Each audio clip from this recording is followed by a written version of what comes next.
books. Can't escape from the team called the morning steam. It's time to break, run for cover. That's gonna cover, that's gonna cash. Then we make the 100-yard dash to the window. I don't know what you thought. It's Ramon Scott, running so hot. Sports make money and we make money with sports money every single day. NFL, NHL, NCAA. Stay away from the juice, we might play a parlay. It's the morning steam. What? Ramon Scott, sports money. What? Wake your ass up and let's get to the money. Get to the money. You know how we do it.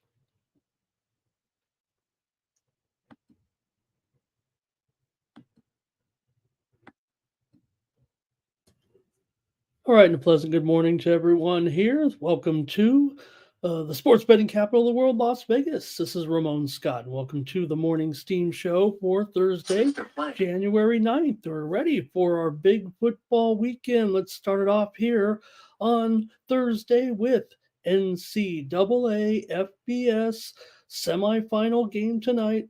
What a game it's going to be if you go by the spread here with Penn State and Notre Dame.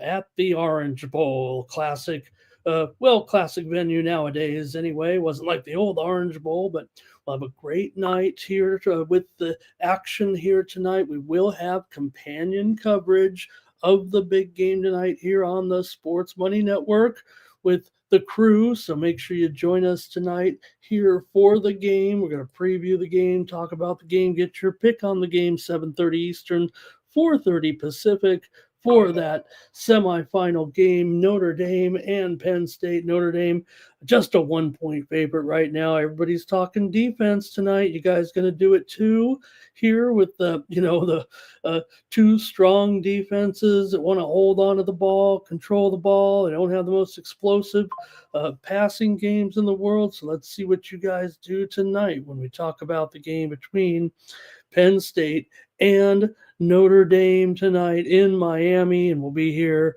with you guys. So please join us then for our companion coverage tonight for the big game between Penn State. Coach Franklin heard his comments yesterday that said that every team needs to have the same scholarship limits, NIL money, and all that. Sounds like a novel approach, but I don't know if it's something you could do in today's realm of college football, but nonetheless, you got these stout defenses.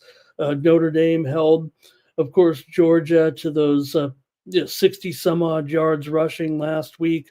Penn State, they only give up 100 yards on the ground. You got hopefully Jeremiah Love in there tonight for the Irish. Riley Leonard, who can do it with his arm and with his running, obviously, and that's part of the game plan for the Irish. And for Penn State, got a prolific passer in Drew Aller, even if he, it looks like it's a little bit tougher, gets a little bit shakier in these big games, but he's got a great target in pro prospect tight end Ty Warren. And of course, we saw Penn State run the ball very, very well against Boise State. And of course, we know that they had maybe the easier road here to get here, but we'll see. Got Love is probable for the game. We'll talk about it here, but just want to get everybody rolling. Abdul Carter looks like he's probable for the game too. That's important. So can't wait for tonight with Penn State and Notre Dame. I don't want to go too far on the preview, but I'm pretty fired up about it tonight. And I think I'll be able to make it with the guys here, even though we got a huge night of college basketball, NBA, NHL as well to talk about here on the Morning Steam. So we won't wait too long. There's a lot of sports betting action to talk about here today. I'll say hello to the folks in the chat. And if you comment in the YouTube chat, then you are eligible for the Consensus Parlay Award here. We didn't get it yesterday again, but it was a big big ticket yesterday. We did have some of the winners yesterday in the action. I was able to find a profit yesterday. Wasn't perfect, wasn't an overwhelming amount, but we did make it home with profit here last night, mostly thanks to my efforts in the NHL. 2-0 with a couple of totals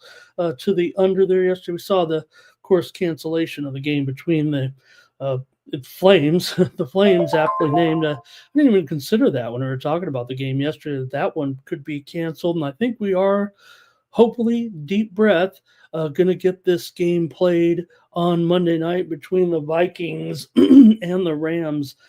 In Los Angeles for a time being there today. It definitely looked like the pendulum had swung as the Hollywood Hills started to burn here. And look, it takes a lot of resources. It's not so much, they're afraid of any other fires here. The winds have totally died down, fortunately, now. There's only a few hot spots kind of remain there. Still got some battles for sure, but looking ahead a few days, but for a while there, it looked like the NFL was going to make the call either last night or early today. But I'm now thinking, even though I was kind of swinging to the fact that they could move this game to Glendale, that right now it's going to take place, hopefully, here in Los Angeles on Monday night between the Vikings and the Rams. That's what we want. The Rams earn their right to play. I remember back when my hometown of San Diego had some big-time fires, and they had to move the Chargers game against Miami to Glendale. It was a late-in-the-season game. That's fire season in Southern California. And what happened, though, there was that the stadium was being used for a place to go to get refuge, shelter, food, blankets, whatever people needed at the stadium parking lot. And that started early in the week. And it was just like, we're not going to get these people out of here in time to set up for the football game. So it's a little bit different. There is, an effect of air quality, but the wind has blown so much of the smoke kind of away already that it just might not be much of a factor. It is an indoor stadium for the most part. It's kind of half outdoor, half indoor. It's an outdoor stadium with kind of a canopy style roof on the building. So it looks like we will be able to play that game on Monday night in Los Angeles, so that's good news. So we did find the profit yesterday with those two NHL games and the one cancellation. We'll see when they resume that game. I think it was just postponed, so we're not going to get it tonight here. It looks like it's going to have to be made up somewhere along the line here the rest of the season. So did have some other NHL winners yesterday. We had the Washington Capitals here on the show to get that win over the Vancouver Canucks. Pretty good game there. Yesterday, our premium pick winner was on the under with the Avalanche and the Blackhawks. And hey, I had the Blackhawks here on the show yesterday on the puck line. Remember, they did take the steam. Remember when the goalie situation was announced? I thought the goaltending was fine, but the Blackhawks got those two quick goals to erase a 1-0 lead, and they got the victory, and I got the win here yesterday. Also had a premium pick winner, Florida and Utah game to go under as premium pick winner there yesterday. Also NBA 4-2 also carried the day for me. Winners here included the Cleveland Cavaliers in the big game last night against the Oklahoma City Thunder. Really good game. You watch that game, and I was pretty entertained by the game. That easily, I would think at this point, could be the NBA Finals, but I don't know if Disney, ESPN, and ABC would like that too much, but Oklahoma City got the win 129-122 as the Cavs won their 11th in a row and snapped the Thunder's 16-game winning streak. So I think it'd be a pretty good finals, quite frankly. I thought the matchups were really intriguing. Jared Allen, 25 points. My man Evan Mobley, 21 points, and the Cavs had all those players scoring double digits. We also had over as our play here on the show. You guys, Team Steam Consensus went with the under, but man, that thing was trucking there with the points yesterday. So I finally won one against the Team Steam Consensus yesterday. SGA, 31 points. There were 30 lead changes and 8 ties. So I'm not, gonna take too big of a victory lap there with my premium pick winner yesterday with the Cavs, but they did get it done, and they improved to 32-4, Thunder 30-6. Wow, what a game! Also, premium pick winner for me here: New York Knicks Toronto Raptors game to go under yesterday. That was my premium pick. Also, Washington Wizards. How about their effort against the Sixers? I had them here on the show yesterday morning, and Mikey Money doubled down with me with the pick on pre-gaming yesterday as the Wizards got it done as an underdog against the Sixers. Also, shout out Team Steam Consensus. I was with them. You were with them. The Detroit Pistons get the money there, the win over the Brooklyn Nets yesterday. So good call by you guys in the chat. I had the Portland Trailblazers yesterday here on the show. So did Mikey on pre-gaming, as we both got down with the Blazers against the Pelicans. No Zion. He needed rest already right away, or maybe it was an additional injury, but that's the way it's going to be with Zion, I think. Also, I had the premium pick winner, Trailblazers and Pelicans game to go under there yesterday, and we did close it out with a premium pick winner. Just held on with that total under Spurs and Bucks yesterday. Mikey had it as well. Good day for Mikey here with his NBA picks, and he also had the Denver Nuggets. So, wow, Mikey, lots of winners yesterday, and we had some here as well. College basketball, I was able to finish over 500, but just by one game. So, basically got juiced out there yesterday, but a winner overall. For the day, we did have premium pick winners. Coastal Carolina and Appalachian State game to go under was my winner. Also, Team Steam Consensus. Great job with Villanova over Connecticut yesterday. Look, there's still going to be some tough games for Connecticut. Villanova at home getting it done. I had them. You had them. Great call. You guys also had Youngstown State yesterday. Great call by Team Steam Consensus. We could have rolled a 2-teamer there, as I gave out the under in that game for a winner with Northern Kentucky and Youngstown State. Also, premium pick winner for me, Richmond and George Mason to go under the total. I was able to bring that one home yesterday as well. We also had a winner here on the show with the Drake Bulldogs over Bradley yesterday as a slight dog on the road. Also, we had a winner here yesterday on the show with, if you remember, Milwaukee and Fort Wayne to go under with a neat little play there. I also had Cleveland State and Robert Morris game to go over with a premium pick yesterday. We had Florida State on the show. It seemed like the public was kind of on Miami there, but that was never going to happen. The Seminoles win again over Miami. Also, one game you guys did get the better of me on was Notre Dame and NC State, but what a game it was, right? It was close down the wire, and Notre Dame got it done with the win over NC State there yesterday. Also, UMass, I had a premium pick winner with UMass over Dayton yesterday as well. Also, I don't know if you caught this one on Mikey's show. I recommended a same game parlay in the chat yesterday with Southern Illinois and Belmont. Southern Illinois was my pick on the game on the spread plus 10 points, and over was my to close out the 2-teamer there yesterday. We had a same game parlay winner there, Southern Illinois and the over in their game against Belmont. I also had a winner with Illinois State and Evansville game to go under yesterday, and also late night San Diego and Gonzaga. I had that game to go over as San Diego kind of hung in there and covered. They were 30-point underdogs, lost by 10 or 12 or so, but it did go over yesterday, and I got hot late. Arizona State and Kansas game to go under, premium pick winner, and also Air Force and San Diego State game to go under their premium pick winner. So I did pick up 8 winners yesterday in a full card, 15 games overall. That's the way I do it. We'll say this, the picks on the show for me were subpar.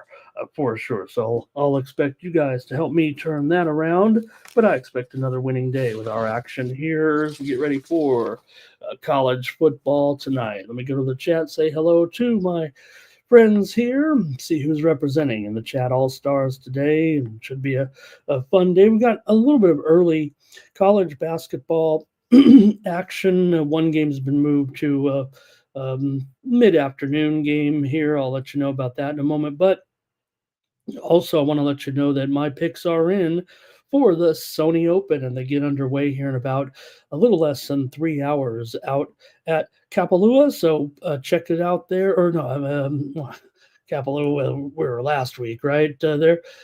Make sure you check out my plays over there at winnable.com. I'll do the commercial here in just a moment, let you know my PGA plays are up. I've got 6 golfers this week at YLA Golf Club there in Hawaii. For the Sony Open, a little bit of heavy heart. Remember last year's winner, Grayson Murray, ended up taking his own life just about 6 months after winning that event last year. A tragic story, really. Grayson Murray won this tournament last year, and he fought demons his whole career and finally broke through for the biggest victory of his career in a playoff in that tournament last year. But the pressure of his whatever was going on with him was just too much. And man, that was a really rough story. Kind of got buried a little bit. But if you remember that, the winner of the tournament last year took his own life by mid-season. Let me say hello to some folks. Let's cheer it up a little bit as getting also way through the brush fires out there. Cash Kane here today. He had some winners there yesterday. Stop Geo here. Joe W. Joe T is here today representing the Sports Money team. Thomas Lewis says, good morning, everyone. Like this video. Subscribe to our channel. Sports Money here on YouTube, the fastest growing sports betting channel on YouTube, and did have some of our MMA coverage here last night. It's up and ready for you right now in the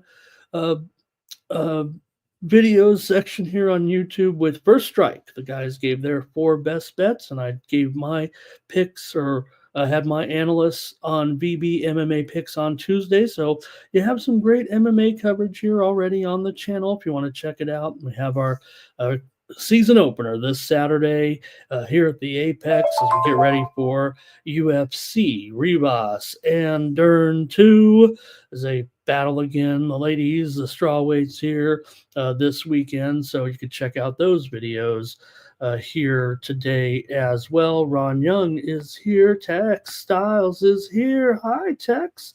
Good to see you. I was watching some of Tex's coverage there, I think, yesterday or last night. I was checking something out. I don't remember what it was about. Tex had said something, I think, on one of his social media platforms. I don't know. That is you, right, Tex? I think. Curtis is here. Thank you, Curtis. Let's have a good day today. And Robert McCormick, he came through with a big-time day yesterday. Hope I was some help there. Not on the show. I think my premiums were okay here as well. How about James Parham here today? Philly Eagle Flyer, good morning and hello. And Doge is here. This is Alvin, everybody. He broke his... Okay, I hope Alvin didn't break his phone because of some bad beats or something. Hopefully it was just a broken phone. Sharon is here today, ready to go with us here. And see what else we've got. And then thanks, Kate. We were okay. I thought we could have done a little bit better. Let me get to Philly Eagle Flyer. He's got hey, everybody, let me at least cover our soccer coverage here today. That's what it was, Tex. Thank you. I really enjoy your channel, by the way. I didn't know you were so charismatic on video. So really good to see you there with some of your coverage. And yeah, okay, you tagged me. That's what it was with the Walker Kessler there. Hey, check out Philly Eagle Flyer here. Let me cover the soccer today. Look, we're kind of been, a pretty thin week here of soccer action, but it's a pretty big day over in England today with FA Cup here, and he's got some of the action. He's got some other games here too, I believe, from Scottish Premier League, Rangers taking on Dundee. There is a game also in the Spanish Super Cup, as we'll find out who takes on Barcelona. Barcelona won that game yesterday. So today you have Mallorca and Real Madrid to see who goes to the Super Cup final. But over in England, it is third round of the FA Cup. Today, there are 64 teams left, so let's see what happens here. We have the matchups today. You got Cardiff taking on Sheffield United, Watford taking on Fulham, and Peterborough taking on Everton. Peterborough, the lowest ranked team of the teams going at it here today in the FA Cup third round proper. I think we say it, we kind of say it like that. And now that all the Premier League teams are in there and get ready to roll here into the other rounds of the FA Cup. So we'll have action all weekend in the FA Cup, that's for sure. All right, there's a little bit of steam coming in here right now. We'll pass along this one to you and get rolling here. Let me see anything else. Jake Dye here today.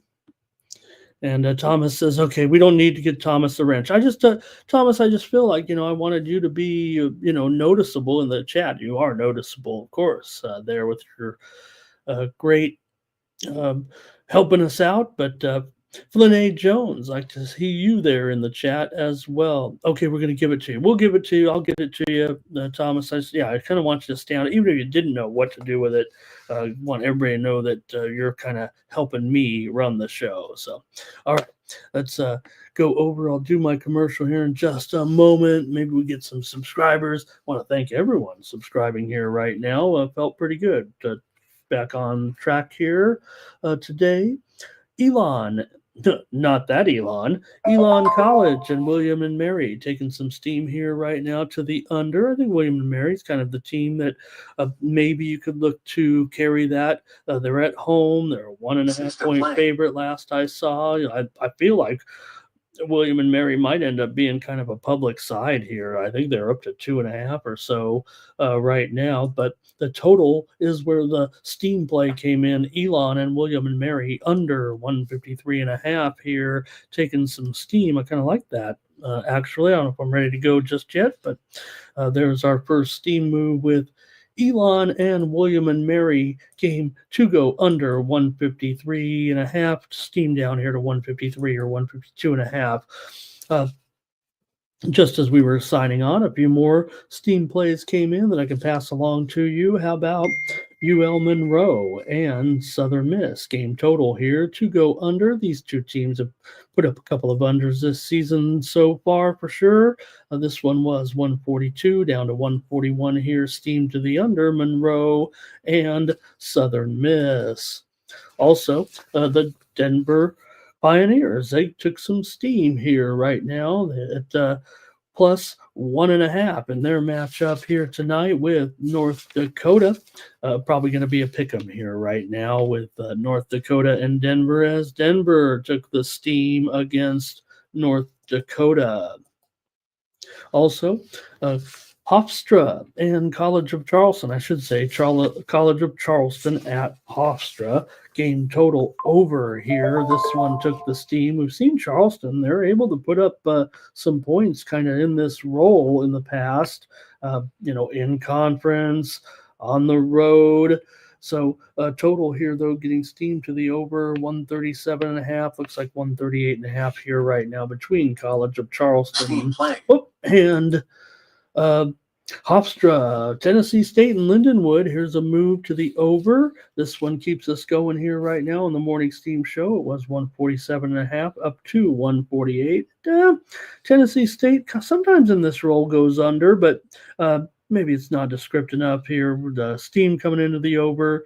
Tennessee State and Lindenwood here this morning on the show.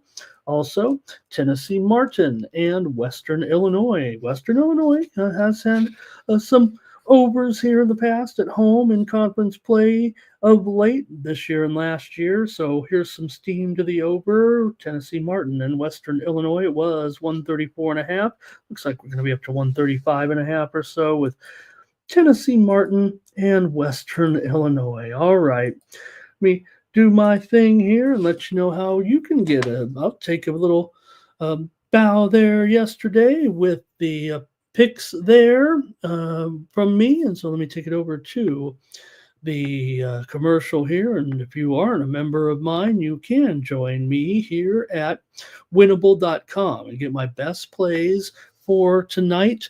Also, just want to let everybody know that on my free account over there, you can get my golf plays. I've selected 6 golfers this week. I did not have a great week there, despite the handicap was of course going to be easily correct there last week with super low scores. And when you get super low scores, although you should definitely have elite golfers here for sure this weekend at the Sony Open, all 60 golfers from last week, or how many ever there were, it's an expanded field now at that first event, but they're all here this week as well. So Hideki Matsuyama set the record last week with a 35 under par. So that wasn't very cool, right? Morikawa was up there. He did have some elite top golfers anyway on the PGA Tour up there as Matsuyama comes in probably not 9 or 10 to 1, but I'm not going to go that low, even though we have a great field here. The 60 players, I think it's actually 35 players from last week. They'll all be here this week at Wailea, and this will be a pretty good field, actually. 20 of the top 50 players will be here this week. That's good for this event. Usually it's a little bit slower to start, but you got a good field here this week at Wailea. Here, kind of a flat course, and scores have gotten lower over the years here. So I have 6 golfers selected for this week. You can use them in outright winner, top 5s, top 10s, top 20s, head-to-head tournament matchups, and groups. These are just my favorite 6 guys heading into the tournament. The handicap changes after the first round, so I wouldn't recommend necessarily using them. Well, let me get back on screen here while I'm talking.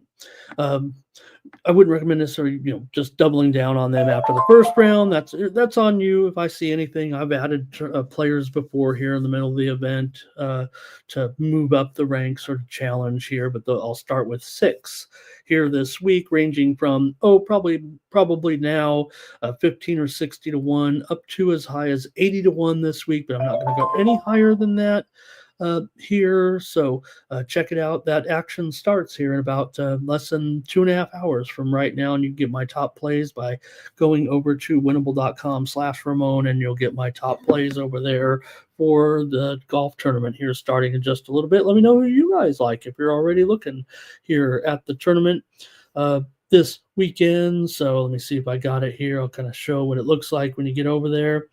Like I said, if you sign up, it is, you can get a subscription package, but this is free. My golf selections for this week are going to be free. Go to the VIP pick section right there. It is $0. You will not be charged at all. Don't have to enter in a thing. You'll get the picks directly to your phone. And hey, if you look fast, I'm trying to get you guys to sign up if you haven't already, but we'll give you a quick look-see here, I think, with my top golfers here. If you can see it, there it are. You can slow it down and pause it, but there it is right there. PGA Sony Open for this week. My VIP selections there. I guess I could just rattle them off, but I'd like you to sign up. I've got about 138 of you guys, hopefully, right now in different various packages, from the year-long packages to the free package. And you know what? They're kind of all equal to me. Yes, my best plays are going to be over there at winnable.com. Okay, you guys, thank you very much for listening to that. And I don't know what else we can cover necessarily in the news aspect. We don't think we've seen anything, no breaking news yet when it comes to our NFL moves, except, Thomas was giving me a hard time yesterday, and I said, oh, the Chargers signed Zeke Elliott almost as a novelty here, but actually yesterday Zeke took the full practice snaps right now. Now, maybe that is a little bit concerning for sure. Like Thomas said, you got Dobbins and Edwards limited in practice. Now they both are trying to aim for the game, and it does look like they'll make it. But it is interesting that Zeke had to take all the snaps really in practice yesterday. So it was a important signing there for sure with Zeke Elliott. All right, and I don't know. There was some other room. Could Belichick already not coach Carolina and go to the Raiders? Right, like he hasn't done that before with the Jets, right?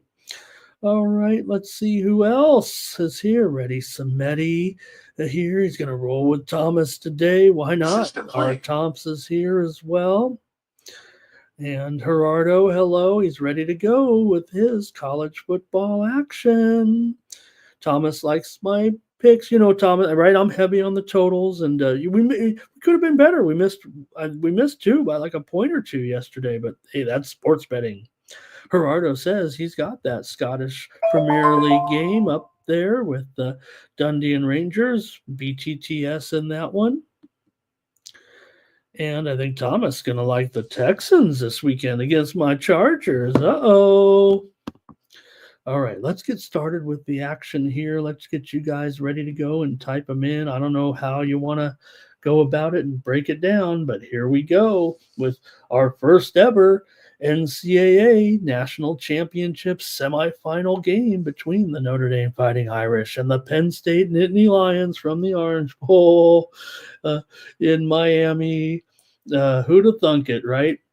When you think about it, I don't know if I mentioned on remember the first round was kind of a cluster with all the home teams smashing them, right? And then, the way the second round unfolded, I don't know if we got the four best teams here necessarily, but maybe it was just, 8 teams too many. So let me get a little bit of steam out real quick, and then we'll get into the game, you guys. I think I missed about 3 plays here. How about Stony Brook in their matchup here?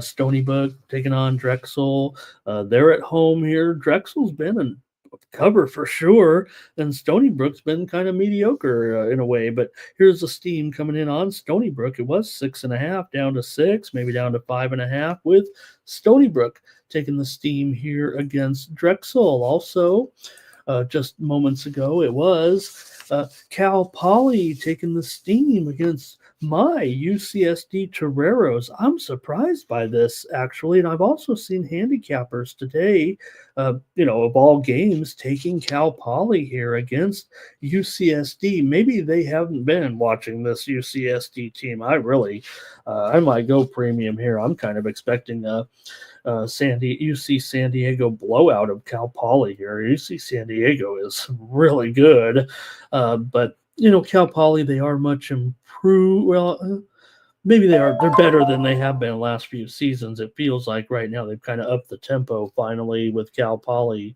here, but Cal Poly taking the steam. They were 15 and a half. They might go down to about 14 here, it feels like right now. Also, Portland took the steam in their game against San Francisco. They were a 21.5 point favorite, but they're probably down to 21 or lower here right now as Portland took the steam against USF on the road. All right, you guys might be typing in away with the picks. I'll preview, if I didn't already, preview what I thought of the big game here tonight, talking about the defenses. And I would imagine, I'm not going to look at the chat yet, but I imagine it's going to be a split between the Notre Dame and Penn State people in the chat. But I think it will be a slew of under recommendations from you guys. And I don't know if I'm necessarily ready to do it. It doesn't feel like there's been much value lost, even though the total has gone down a little bit. In fact, I have 45 on the screen. It's actually ticked up here today, it feels like, to 45.5. at a lot of spots. So maybe it could be a little sharp here right now, but I'll cover this college basketball steam in a moment. Let's keep it rolling here with the big game tonight. Notre Dame, of course, has won 12 straight games since that loss to Northern Illinois. Interesting to note, Northern Illinois, they will be joining the Mountain West Conference as a football-only member. Pretty good move, I would think, by Northern Illinois joining the Mountain West. But nonetheless, remember that was their only loss, 16-14 at home. So Notre Dame here with their quarterback, Riley Leonard, looks like a game manager out there, but he doesn't make mistakes, that's for sure. And, does know when and how to take off running effectively, keeping the ball in the Irish's hands. I think, if anything, we got two teams that know and how to like to run the ball, and that also kind of works in the role of the under. And could the under actually be kind of the sharper side? Like maybe average Joe Better is going to be like, hey, you got two great teams here. It's going to be a great game. This is we might say it looks like a high total because I think we all know that these are two stout defenses, but I don't know if casual bettors here. I think we often take advantage. You guys are sophisticated just for being here, and I'm not trying to, pump you guys up a little bit. I think the proliferation of betting has a tendency to just have average Joe bettors just whip out their apps and maybe look at a total like this and say, hey, that is a low total. But we know better here with these two teams. Notre Dame 6-0 against the spread with laying single digits here this year. We know that because they've been covering pretty much everything here of late. Penn State's won 6 of their last 7, averaging 37 points a game in those games here.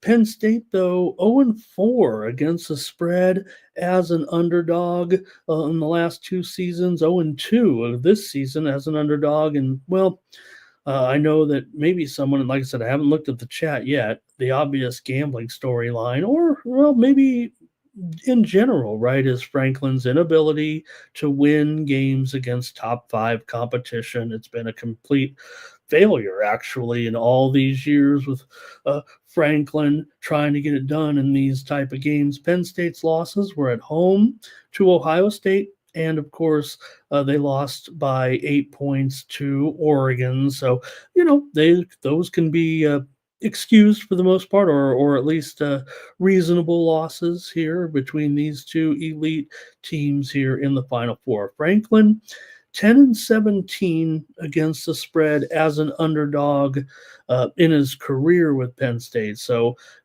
again, just recency, not good, and long-term also a little bit subpar against the spread. So look, Penn State, they can probably run for 150 to 200 yards here and also keep possession of the ball. I think Aller got less than the grade A in his last performance. Look, if you look at these defenses, it's hard to recommend the over for sure. And I don't know if I could even do it here. I just want to see what you guys have. I'll go to the chat, see if you guys can talk me off of it, because I kind of want to go over. Look, this could be an overtime game for sure, right? With this kind of spread, that would, even in today's NCAA format, could tack on another, 14 points or more here. Let me go to the chat for the big game. Favorites have won the Orange Bowl in 3 of the last 4 games, but there's never been an Orange Bowl like this. Imagine here's another thing with the newfangled thing, right? You got teams that are going to win two big bowl games in two of the Big 6 bowl games in the same year. That seems lame. All right, give it to me, chat. Let's see what you want to do. I'll mention a few players here since it's such a big semifinal game. It feels like I'll kind of maybe mention a few, top players here that I liked. I don't like it. I don't know if I like anybody today, actually, if I'm going to recommend that under, but I do think some players could break through, and maybe, just maybe, we could sneak this one over. think that's what I'm feeling here. But I need you guys to talk me out of it, talk me off of it here, because the side is going to be my preferred play. My premium play will be on the side in this game. Thomas starts us off. He's got Notre Dame and under. How about Poppy here? Poppy, nice to see you and Happy New Year. Hope you're ready for the season here. And I don't know if Poppy knew it yesterday, but I'll say it right now. And I hope we hook up with Poppy. I don't think there's any change in Poppy's life here. He is a big time analyst and better, but we premiered Poppy here. BB MMA picks right here on the mornings on the Sports Money YouTube channel, and Poppy is one of our regular analysts. Usually, when we get those Dagestani fighters in here, we probably could have had him this week, but no doubt you'll be seeing Poppy here on the channel, because with VB MMA picks and the move over here to Sports Money, we're still on the old channel as well, but we're over here too now. So we got all of our audience kind of had us in there in the chat yesterday. Thank you to everybody who did come in and ask some great questions of our panelists yesterday. Bobby Mack says this is going to be 5 epic days. We got the 2 games here, right, over the next 2 days. And then we've got the 2 games on Saturday. We got the 3 on Sunday. And we got the big game on Monday. And, Poppy, I don't know if we can even put this on the screen. We're giving it out. Yeah, they love, whatever. Look, it's not fair for me to comment. You can go, if you guys like to pay for plays like you do. Remember, with me, it's 50 cents a day for like 20 picks probably, or you could go pay $50 a day for 2 picks with Raz. But I didn't say that.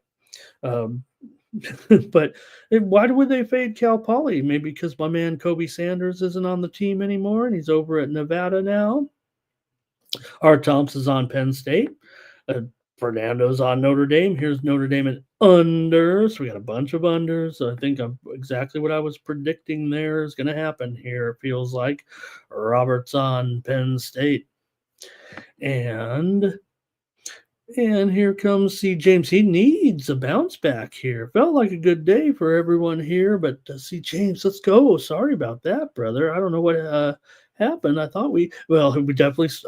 I struggled on the show with my picks yesterday. They were sub 500. That's for sure. They might have been sub 400 yesterday with my show picks here yesterday. So, I do have the premiums as my best picks. Oh, Doge is with me here. Come on, Doge, let's do it today. The stock market's closed. We're going to have to watch and hear. I don't know what's going on here, but I'm watching Barack Obama and Donald Trump laughing and giggling right now next to each other like they're the best of friends. I don't know what's going on. You guys, a Carter funeral going on here today, and here comes President Bush here right now. You got 5 living presidents on the screen here right now, and I also see former Vice President Pence here. Important moment. I don't want to get away from the sports here too much, but pretty amazing to see these 2 guys. What do you say to someone after you make fun of them in public all the time? We've seen them meet before, but does he say, "Hey, I was just kidding"? Hey, Mr. Obama, I was just kidding with all that trash I was talking on X. All right, Joe T says Notre Dame money line, Notre Dame team total over and over. Well, Joe's going to be on the over. Maybe I can go with the over. Maybe you won't have enough unders here to convince me today. Thomas says they're both going to try to run that ball. Points are at a premium. There's no doubt. Everything, the analysts, the talking heads, all that, right? It just points to the under, but I don't know if I can get there with this one. If you look at, interestingly now, I think one of the key factors, obviously, here we talked about the injuries a little bit, and you got maybe the best defensive player in the game who was injured, but he's going to play in this game, for Penn State, obviously. Here's Cash Kane liking the over. Riley Leonard for a touchdown. T. Moss, good morning. OT could be in play. Want to say hello to 2% Milk, a new name for me in these circles here of late. I don't know if 2% Milk and I are going to get along because I'm a whole milk guy. I mean, look at me. I mean, I'm the 2%'s great, but I've got to have whole milk even at my age here. I don't know if I'm ready to get off the stuff here just yet. Poppy says he thinks Notre Dame. Look, they've got the athletes.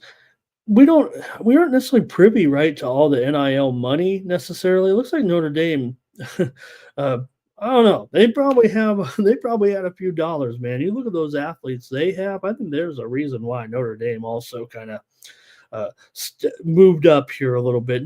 We always expect them, right, to win the national championship, even if they were 6-5 the previous year, because they're Notre Dame. So, all right.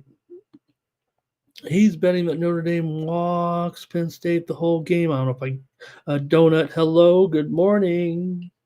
And Jerry says this looks like this could be a good live betting spot. Hey, if the point spread's 1.5, we know it could be a good live betting spot, right, Jerry? Let's see what happens today. Look, just because I'm going to be on one side doesn't mean that I couldn't end up on a bunch of bets both ways, huh? Jake says Penn State. There's no consensus here, man. It's half Penn State, half Notre Dame here. Favorite play for 2%. That's saying something anytime. Although, here, let's see. Ready Samedi. Anything?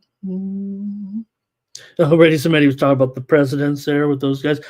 Donald Trump cannot stop talking to Barack Obama right now. I don't know what's going on here, but I apologize that we are on the air for this moment. That's, President Carter, man. Hey, one-term president, but genuinely, how would you say, admired, right, for his character. Whatever you thought about his presidency, he's going to go down in history as a high character president for sure. All right, T-Moss, we got to help T-Moss out here today. And, okay, I think that's it. Thank you, Jermaine, for being here. And Thomas Lewis says Penn State did have the easier. Do you mean, Thomas, just the easier schedule between the two playoff games? Let me see what it was in the regular season. I'm sure you're right, but I remembered what it was here. Let's see. You got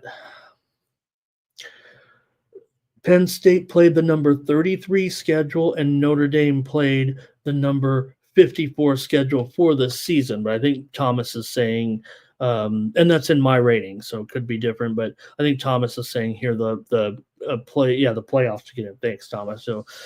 So interesting, right? If you look at these two teams combined over the last couple of seasons here.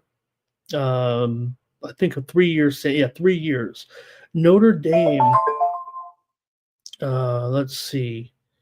Notre Dame 27, 11, and 2 against the spread in the last 3 seasons. Penn State 26, 14, and 1 against the spread. So that's saying something, right? Because technically you probably should go 50% against the spread if you're an average team, but if you're playing above average, but it's just not this year. These two teams have been covering a lot over the last couple of seasons here. So I think Thomas is right. Look, Notre Dame's wins in the playoffs over Indiana, over Georgia, compared to the SMU and Boise situation for Penn State.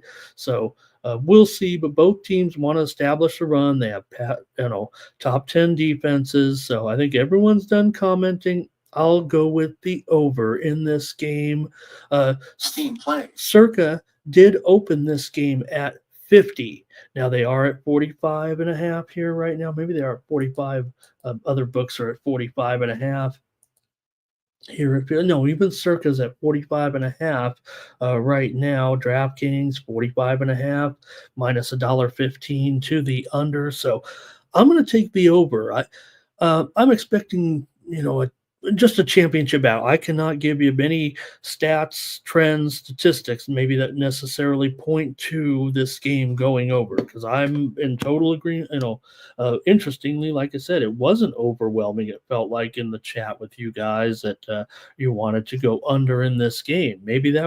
Maybe I am whiffing on it here. You guys are laying a layup here, but I do expect it to sneak over here with these two teams. I'm just going to say it because it's going to be an awesome game. Hey, I might be dummying it down for myself here when it comes to talking about a sophisticated handicap nonetheless. But let me tell you, my favorite players certainly in the game are going to be Drew Aller.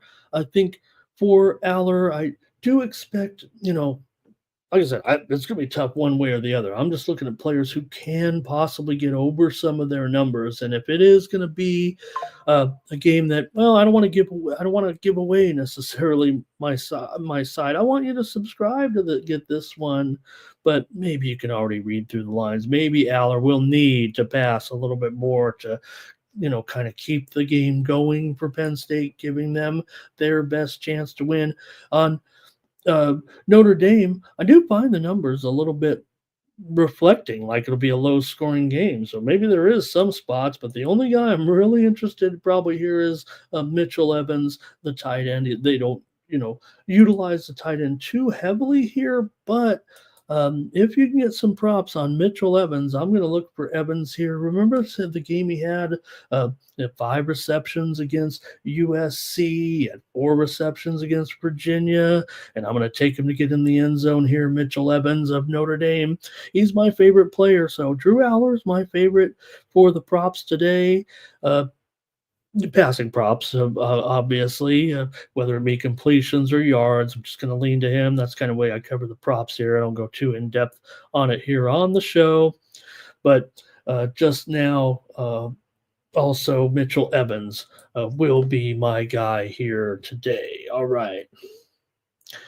That's going to do it for the football game. I'm surprised you guys aren't heavy on that under, and there's no doubt that we're split here today. So good luck. We'll talk about it tomorrow, and we'll preview tomorrow's game as well between Ohio State and Texas. A great, great Final Four here, it feels like, this week, and then get into those games over the next 3 nights as well, or 3 days of the NFL. All right, that's it. Oh, Robert saved us here with a play here, too. He says, Penn State money line. Join us tonight for the coverage.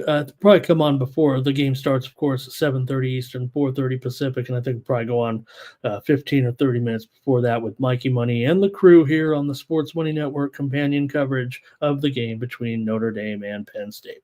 All right, let's go to the NBA tonight. We got so many games again here, you guys. To preview here, so get ready, get your pens, pencils, and rotation orders ready. Let's knock out some of this steam as well. The Philadelphia Flyers are taking steam here right now in their matchup tonight at home against the Dallas Stars. The Dallas Stars were about $1.65 or so, but they're going to be down here to $1.50 or so. The Flyers are taking the steam as a dog at home here in this one against the Dallas Stars. We know the Stars, of course. Let me see here. $1.65 down here as the steam came in on the Flyers. Also, moments ago, here it was the Ottawa Senators took some steam in their matchup against the Buffalo Sabres. Ottawa was a $1.50 favorite here, but they're up to $1.60 or more here right now. It could go much higher. The Senators at home taking steam here against the Sabres. In fact, right now I'm showing Ottawa here up to $1.65 at Bovada. All right, I thought we had a couple more here if I can. Tarleton State and Southern Utah game total to go under here in this matchup at 5:30 Pacific time, 8:30 Eastern. Steam to the under. This one was 141. It's all the way down here to 138.5 or lower right now. Tarleton State and Southern Utah took the steam to the under. All right. We're ready, Jermaine. Jermaine's back. We can start with the basketball here now and get rolling in the NBA with this, big card. What can we say? Uh-oh. Here we go. Only a computer crashed real quick, so let me get this thing back and fired up here. Maybe one day I'll be so great at my picks here, and so many subscriptions will be sold, all the computers will work perfectly, and I won't look like a fool here on the air. All right, how about the game last night, you guys, with the Cavaliers getting it done? Hey, there's no doubt Oklahoma State did a great job. No one's saying the Cavaliers are, yes, they may be number one right now, but the Thunder played well too. It was just a great game. It was going to come down to maybe the breaks, maybe the big plays there a little bit late, but a great game last night with Allen, Mobley, Garland, Maxi Strus. Also good game, SGA we already talked about, but also how about Jalen Williams had a great game. Hartenstein was pretty big also for the Thunder in that one, but nonetheless, it was Cavaliers getting the win, and now they're going to be favored here tonight by big points. And look, they are on the back-to-back here, obviously, tonight, so will that make a big factor for you guys? The Raptors also on the back-to-back, and they're traveling, so they, of course, lost that game to the Knicks last night. Look, we did have the under in that game, but the Raptors, they kind of just continued to fall behind as we tried to maybe think that the Knicks, they're another team that are kind of feels like easy to predict, kind of, but not last night. It didn't quite work out in that way. For this one, though, obviously Cleveland, they don't lose at home at all, but will they cover? Toronto here has failed to cover the spread in 7 straight games right now as an underdog. Cleveland's gone over in 8 of their last 10 games. Overall, the widely reported steam did come in on the under in this one. But I'm curious to know what you guys might do here with Toronto and Cleveland, both teams, on the back-to-back. So Sam Merrill, questionable here for Cleveland.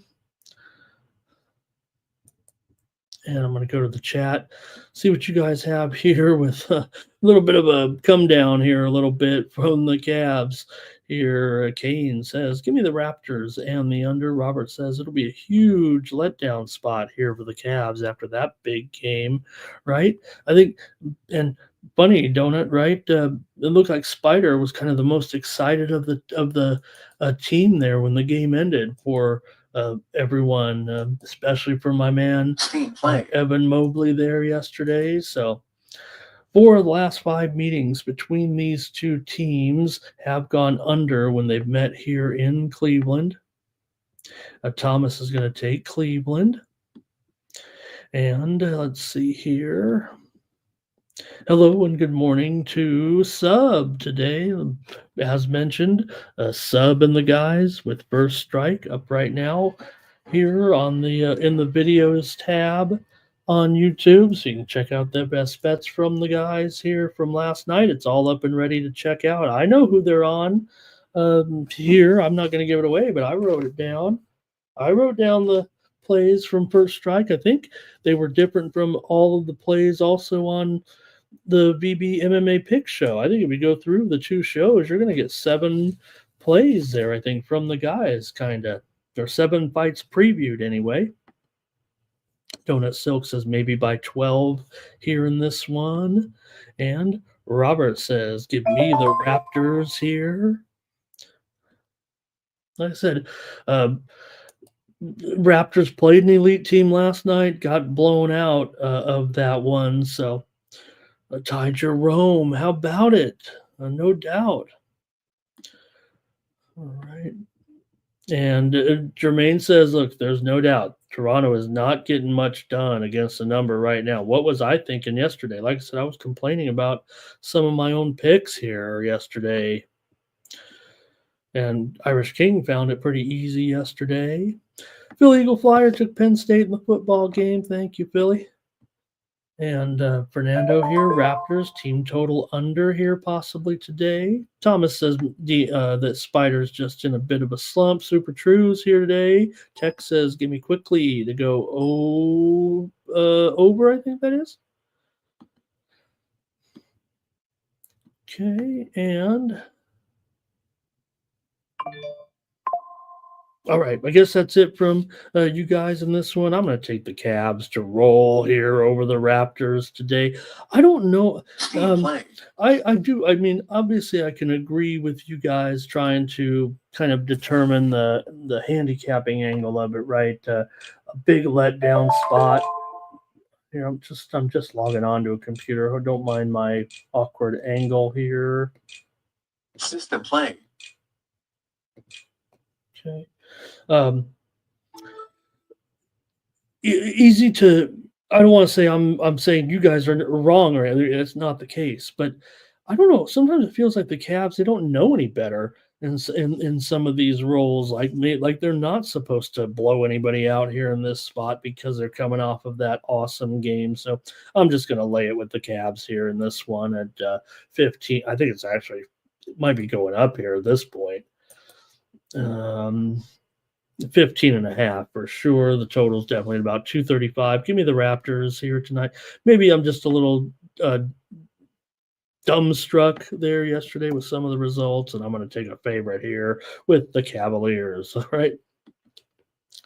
Timberwolves and Magic here in this one. The Timberwolves won a couple in a row here right now and got wins here of late over New Orleans and the Clippers. They did cover last time out against the Clippers. The Magic are off of a win over New York, remember, as a big double-digit underdog. They got that win last time out. So Orlando's been tough, man, at home. They've covered 17 of their last 23. We already know how awesome they've been. They're feels like one of the most profitable teams in the league this season, but that actually hasn't been the case. It just seems like it.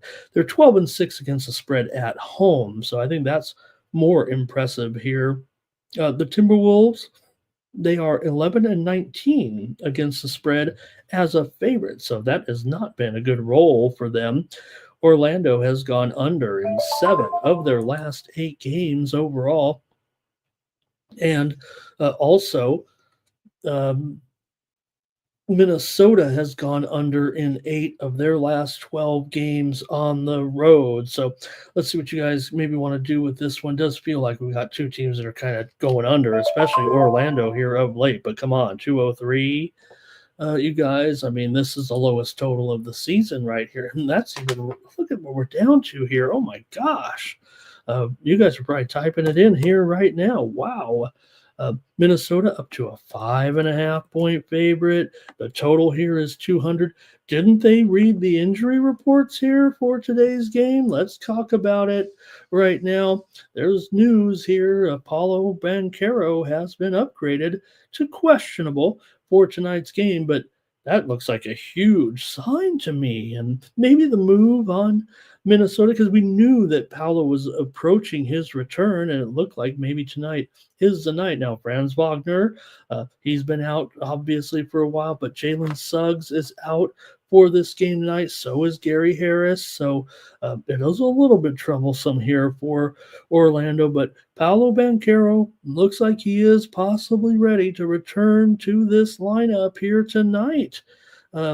Questionable, I know, but you know, you can't be questionable if you're doubtful. So that's big news to me in this one coming in. So I don't know. Let me know what I'm missing here. I think I've got one of the best money-making teams in the league. Maybe I'll just pivot to the total here. Maybe I like the side. Maybe I'm too excited here on the air for this game today. You know, and maybe he won't be back. But again, the status has changed here for the first time since he has missed all this time. Basically, here was announced probably yesterday afternoon. Here is Nasty Nate. He likes the Wolves in the second quarter. Robert likes the Magic. Oh, here, I missed a few here. Sorry about that. Cash Kane says Magic money line and over. And here System he play. says Magic is young and they don't know any better. I was talking about the Cavs, and Thomas says the Magic don't know any better either. Jamal Mosley, probably the coach of the year for what he's done here, but he'll probably get overlooked by all those good teams. Say good teams. I mean, Orlando is 22-16. Minnesota's just 19-17. So I'm going to go under here in this one. I think that this funny, right? 200. Oops, 5 too many commas there. Are we back in the 80s here, you guys? Old guys like me with a total of 200 in this game. I think it's right. I think the Timberwolves. This is probably going to be another one of those games where Edwards scores like off the charts points, but the team doesn't score anything, like we saw the other day when you guys were making, what did he have, 43 of their 68 points at one point. I think we're going to get a repeat of that. So give me the under here in this one with Minnesota. This one's a tricky, man. I mean, I guess it's almost there probably will be people just say going over here because you have to. Okay, here, let's see. Jermaine says maybe tomorrow is for his debut. Oh, they play tomorrow, is that right? Thank you, Jermaine. And Jermaine says that Minnesota doesn't fare well against the East here. Robert likes the Magic here. And Damon on the Magic. Good morning to Morgan here. Let me get to some of this steam here in college ball real quick. Our Thompson's even ready to go also on the Magic. And look at this. Thomas says the Magic here is a consensus play. All right. Well, you know what? I was going to use the Magic as a premium play, and maybe I still will. Maybe if Banchero's in the line, I'm going to be on them. So maybe I won't put them in the premiums just because you guys are on them. I feel good about the Magic in this spot, you guys, especially if Banchero returns to the lineup. Now, if it is tomorrow before he gets in there, that's fine too. Looking forward to his return here. But thank you, Thomas. Thank you to the chat. And you guys are on Orlando. Fernando says, take Edwards' points up, up, up. That's what I feel like. He's going to have another typical game where he scores all the points and they end up losing the game. Let me get out to all this steam I've been missing here real quick here. Toronto and Carolina. Here's a move to the under in Toronto and Carolina. This is a play that I was going to use here, actually, as my play. It's probably 5.5, juiced here down to the under. It feels like right now, steam to the under, Toronto and Carolina. It's still 5.5 over at -115, but man, this thing could go to 5.5 flat. It feels like in this matchup right now, and I'm going to go under as my play when we get there, so we can go faster on the show. But the steam just came in on the under in that one. Good morning to Damon. Thank you, my friend. Good to have you here. And I think Fernando's saying the under's just, or well, maybe we might be talking about those props. Let me cover a few more here. College basketball that came through while I was talking. Vermont and Lowell. This one's at 6 Eastern, 3 Pacific, and this one is getting steamed to the under here a few minutes ago with Vermont and Lowell. It was 139. We're down to 137.5. It looks like here right now, and maybe even lower with Vermont and Lowell. Lowell in conference games definitely have some overs over the last couple of years, I believe. So, or games that have been lower scoring than this anyway. Northeastern and Towson. We just heard some steam go to the under in this one with Northeastern and Towson. It was 129, but it looks like we're down to 127.5, or maybe even 127 here with Northeastern and Towson. Towson's had some scores over this, but you're taking on Northeastern here. So, steam coming in on the under there for sure.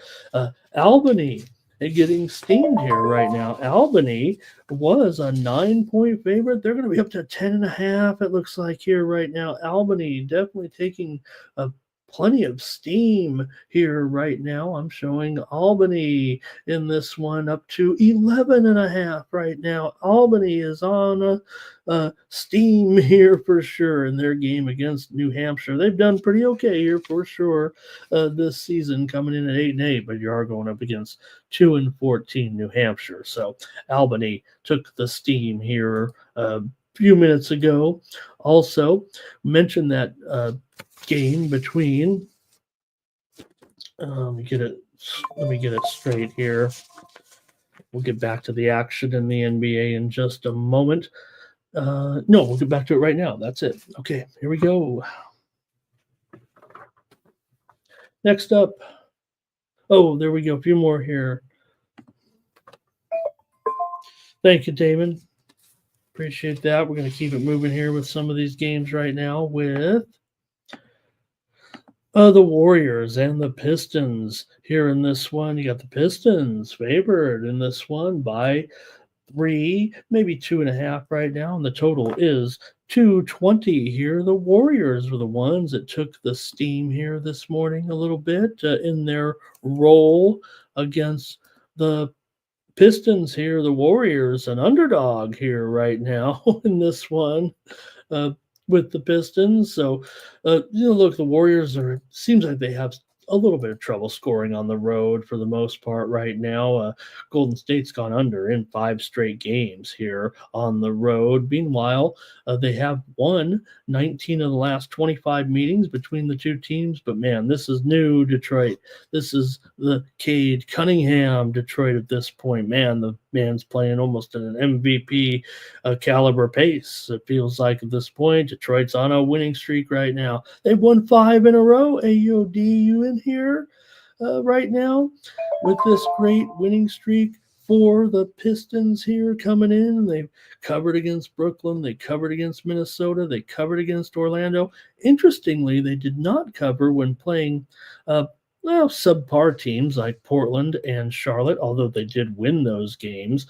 Detroit's just 4-8 against the spread as a favorite so far this season, but the Warriors are kind of struggling here. They've failed to cover in 7 of their last 10 games overall. So what do you guys want to do here when you have the Warriors and the Pistons? The Pistons not only the 5 straight wins, but they've won 8 of their last 9 games overall. And for Golden State, they've failed to cover the spread in 6 straight games when coming off of a straight-up loss as a favorite. And that's what happened last time out when they took on Miami and got blown out. And they got blown out by red-hot Sacramento. How about Doug Christie's 5-1 right now since taking over with the Kings? Maybe it was Brown the problem there. So what do you have in this one with Golden State taking on Detroit here tonight in the Motor City? AOD, we'll make fun of AOD here in a second. I know I love him and he loves me. So let's see here. Damon. Oh, no, let's see. Thomas started off with Detroit. There's AOD, right? So AOD, he waits. He's like, it's only the 3rd game. I'm going to wait for Ramon to talk about the Detroit game. He could have said hello earlier, but no. He's going to wait till we talk Detroit basketball. And Gravy's here today as well. Hi, Gravy. Damian likes the Warriors here in this one. AOD says the Warriors should win, but who knows? Come on, AOD. I'm not going to settle for that. I'm on the D. Well, I'm going to take the under as my play. You guys know what I'm taking in this one probably as a premium. AOD knows. I'll go with the total. I'm going to go with the total under here in this one. Golden State's gone under in 9 straight road games right now, and I'm gonna want Detroit in this game. Come on. Irish King says Warriors to rock here. He'll take him on an alternate line. He likes the Warriors to rock the Pistons in this one to get it back kind of here a little bit. Look at the injury report. I mean,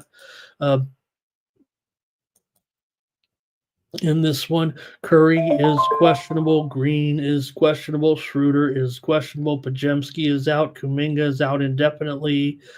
Big time problems here. Moody also questionable. So lots of issues for Golden State. It feels like coming in. I'm not sure where.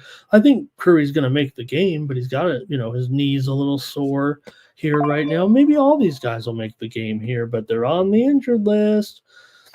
And the motorcade, no doubt about it. Isn't that one of the best nicknames in basketball? Hello to Razor. Hope we're with Razor tonight. Razor, if you're still there, let me know.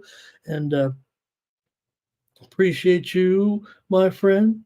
Here's Flea in the chat. Here's Robert, Detroit and under. Robert and I are going to see the same way on this one pretty much. Detroit good now. Leia, they're good now. There's Cade on his PRA over. And Ruthless, like in Golden State. Good morning to Keith as well. Have a great day, my friend. Here, are we getting close to the what's the plan for the upcoming Pegasus Cup? Let me know.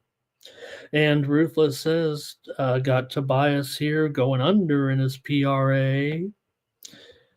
And Thomas says, that's why the line is short. I don't know. What is all? I thought, maybe the wrong favorite here, way Detroit's going right now. The Razor said, so I did announce it, Razor, already. I just didn't know if it was a collab or what. That was really a cool show on Tuesday that you guys had, but we're going to go back. We're going to be with Razor tonight over here on the Sports Money Network and with Razor's channels as well for the big game tonight. So check us out.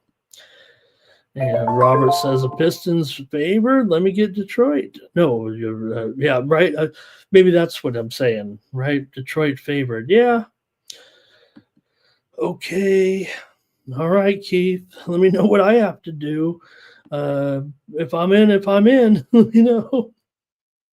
think there's as many races, right? It's just give me the under here in this one. Detroit continues to go under right now. Look, we know Detroit can put up some points here, right? But they're still 4-8 to the under as a favorite.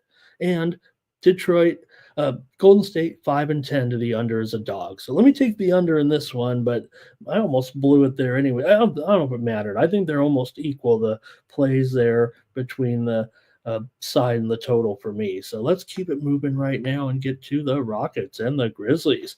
In this one, you've got the Rockets on the road, favored by 2 and 233.5. Rockets are now a 1-point favorite. In this one, here we go, and see what you guys have. System playing. Here in this one right now with the Grizzlies at home against the hot Rockets. You got two good teams. Is this the game of the night in the NBA over the game we just talked about? Look at these guys. Memphis 24-13, Houston 24-12 coming into this one. This is a sneaky good matchup here right now with these two. Houston's won 4 straight games on the road. And look at who they've been beating here of late. Last 2 games, really solid performances against Washington, but they blew them out by 20-something. They beat the Lakers at home, and they also here have covered the spread in 6 straight games against division opponents here. So, look, Memphis is playing pretty strong. They're going through some good moments defensively here. They've had some unders here of late, but both teams are pretty much over for the most part this season. Memphis is 23-14 to the over so far this season. 5 of the last 6 meetings between these two teams in Memphis have gone over. And for the Rockets here, they've gone over in 6 of their last 10 overall. Rockets are 16-11 against the spread as a favorite. Grizzlies just 6-5 against the spread as an underdog. I only mentioned that because they're 18-7 against the spread as a favorite. So maybe not the best role for Memphis, but they're 14-5 against the spread at home. Well, this one's really interesting, really tough. Memphis has won 10 of their last 11 games at home here right now. And Houston 5-1 in their last 6 on the road. Memphis is 6-1 against the spread in their last 7 at home. Maybe I should get the money line dice out for this one. Let's see what you have in the chat. Maybe I could use your help in this good game tonight. With the Grizzlies on the money line for Cash Kane. He'll also take the over in this one. Man, it does feel like even at this high number, Grizzlies an over here for Robert. Thomas, is he on the Grizzlies or does he want the Grizzlies news? Is he? Welcome to Locked On Grizzlies. I do know this. The Grizzlies are Grizzlies and over is a heavy public play here for sure. It feels like today, doesn't it? Textiles on the Grizzle. I like that, Tex. Anybody remember Sam Grizzle, the poker player? And he told Phil Hellmuth, what did he say? I'm still waiting. I'm still trying to mark your words. So I'm trying to remember what it was. Ruthless likes Memphis here. Fernando says Warriors on a look ahead, possibly. Oh, on that last game there. Thank you. Ruthless says loves Memphis at home here. AOD thinks this one could go OT. And I think Oldie is.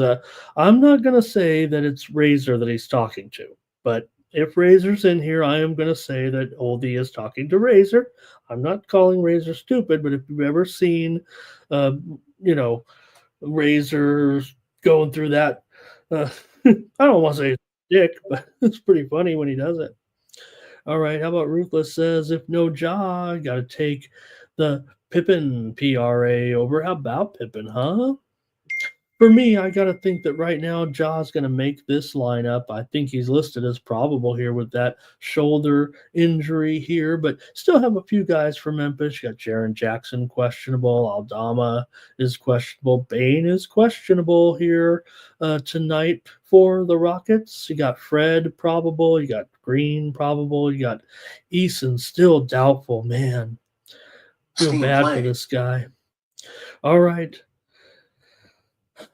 Consensus play, Thomas says. Okay, here we go. Thomas says it's consensus play on the Grizzlies. How about that? Okay, I'll leave well enough alone here, and you guys are going to be on the Grizzlies in this one. So maybe I can pivot to the total here in this game, and I will go with the over at 2. I was going to use it as a premium.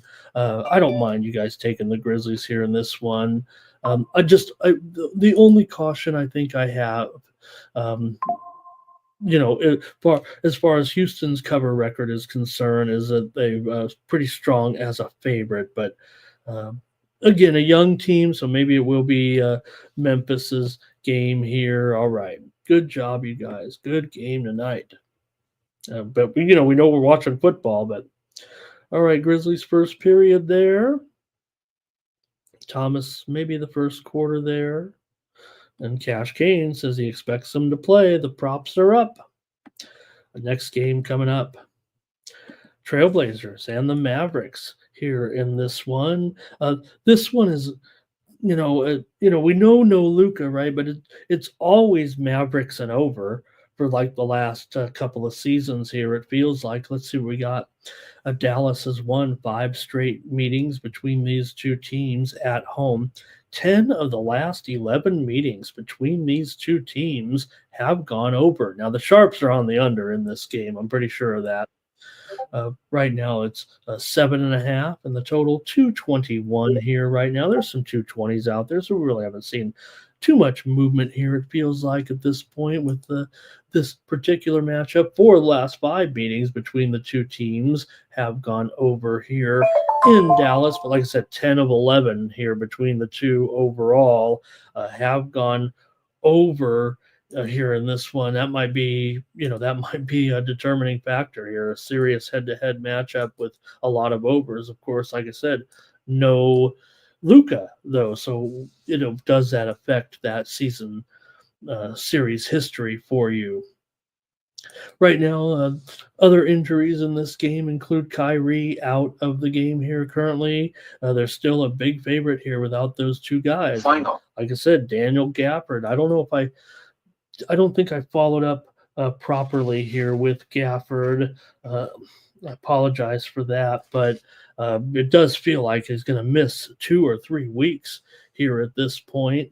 So Jeremy Grant, he is questionable here in this one for the Blazers, but man, these are two key injuries. Dallas was losing all those games without their star, and now that Irving's been dinged up here a little bit, they finally got through and beat the Lakers at home last game. They beat them up, actually, in that one. Portland, we know they've been a good cover here. They've covered 3 straight games coming into this one. So let's go to the chat, see what you want to do here. Is that going to be, like I said, Portland's done a nice job here, it feels like right now, but and it's going to be Jermaine on the Blazers in this one. Thomas is on the Blazers here as well. And Chosen One's here today. Something went wrong. Please try again. Hey, I wasn't talking to you, Siri. All right, Chosen One. Something has gone wrong. I'll tell you what it is after we get done with this show, Siri. All right. Uh-huh.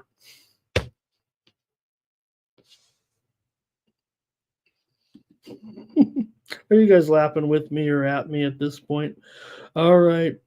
Robert's on the under here in this one. And let's see here. Our Tops is on the Blazers. There. Damon talking, right? Damon, do you remember? Everyone remember? I didn't realize Damon here is throwback, turn back the clock. Remember the Browns? They packed up their Maytag truck. What was it? What was the name of the trucks, you guys?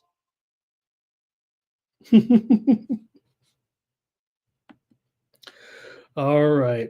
I think we better just leave it at that. Let me make a pick in this game. And I got to take the Blazers here in this one to keep it going right now. They've been a really good cover here of late. They've done a nice job. Look, it's, we know they're not very good. They only have 13 wins here on the season, but they're starting to cover some numbers. They're 19-14 as an underdog here. And, we'll see if Kyrie he's out too. So, all right. The Mayflower. Thank you, Robert. What was I saying? I was thinking of Wayfair, like the company there. Okay, Mayflower, of course. But I forget the history books here. So Mayflower being the old, Pilgrim ship, but of course the Mayflower bands came and took the Browns, of course, in the middle of the night. The old trifecta there with the Browns, the Colts, and Baltimore, and all that. All right, feels like only yesterday. All right, let's go to the next one here right now with the Hawks taking on the Suns. Here you got the Suns, a 6-point favorite in this one, and the total here is at 238 on the screen there now, down to 5.5 here at some spots, but I think 6 might be the number here most used. We do have some notable injuries here as Trae Young is probable. I mean, all he did was nail that 50-footer last game to win the game at the buzzer, so I don't think that hurt him any. Okongwu is questionable in this game. Jalen Johnson is out of this one for the Hawks, and Bogdanovich is probable here in this one. Phoenix, they've got a clean injury report here tonight in this matchup.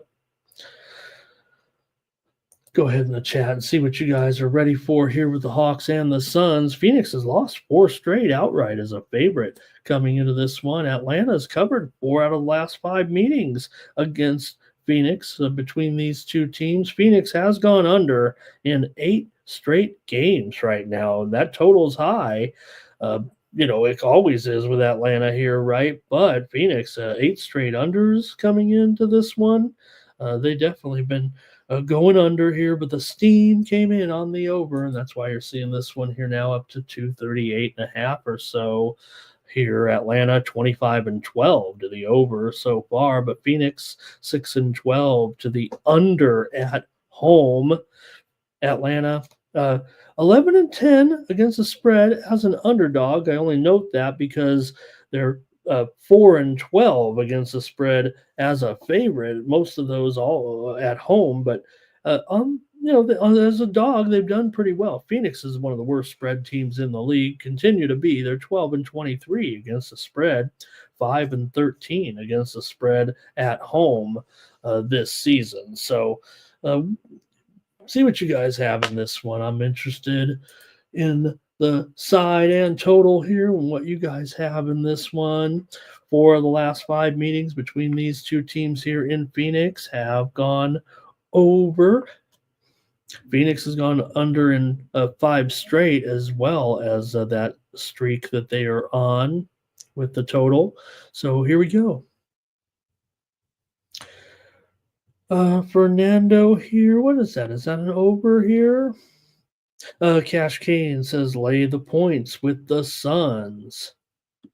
And Jermaine says, give me Atlanta. The Suns are not taking the interconference games seriously. Damon says you got to cook them.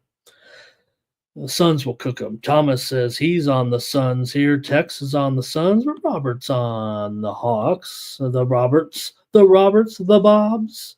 Suns over here for our tops. And Cash Kane says this one ain't going to be close. Fernando on the under here in this one. And that might be it.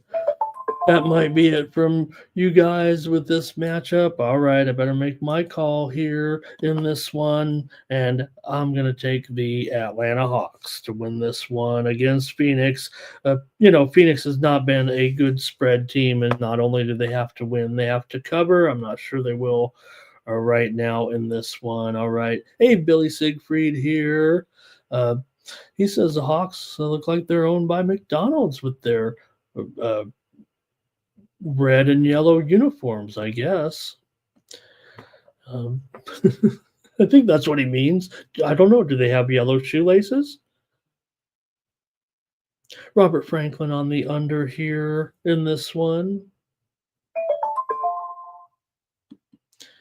And Robert says Phoenix looks terrible. They look terrible. And look, they were in a pretty bad funk there before they beat Philadelphia on the road, but then they just lost to Charlotte. We had Charlotte in that game, so I'll take the Hawks here in this one. But like I said, Phoenix, though, pretty much a clean bill of health coming in.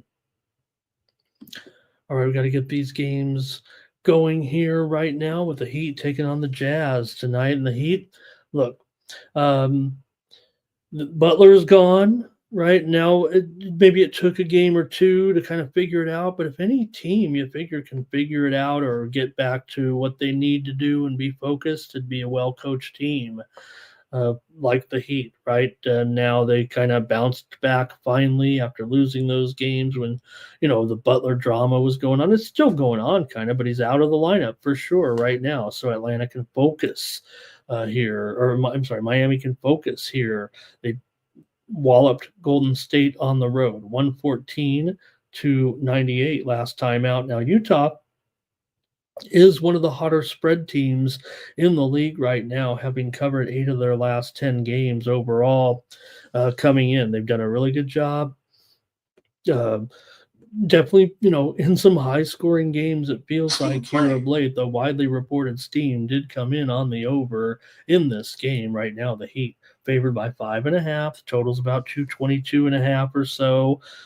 Miami here, they've gone over in 20 of their 35 games so far this season. Now, the Jazz have been a poor cover at home, but it does feel like they've kind of gotten healthy and gotten back to playing at least a little bit respectable here despite their poor record. Now, Tyler Hero, he's on the injured report, but he is probable here. Josh Richardson is doubtful. Kevin Love is doubtful here in this one for Utah. John Collins is out.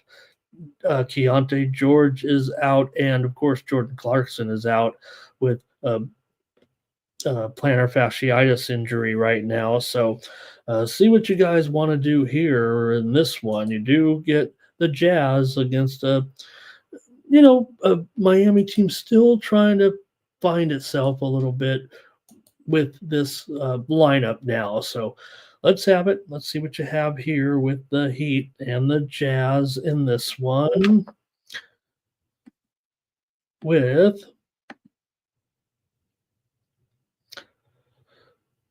Thank you, Bill, about that comment there on the last game. Probably missed that, but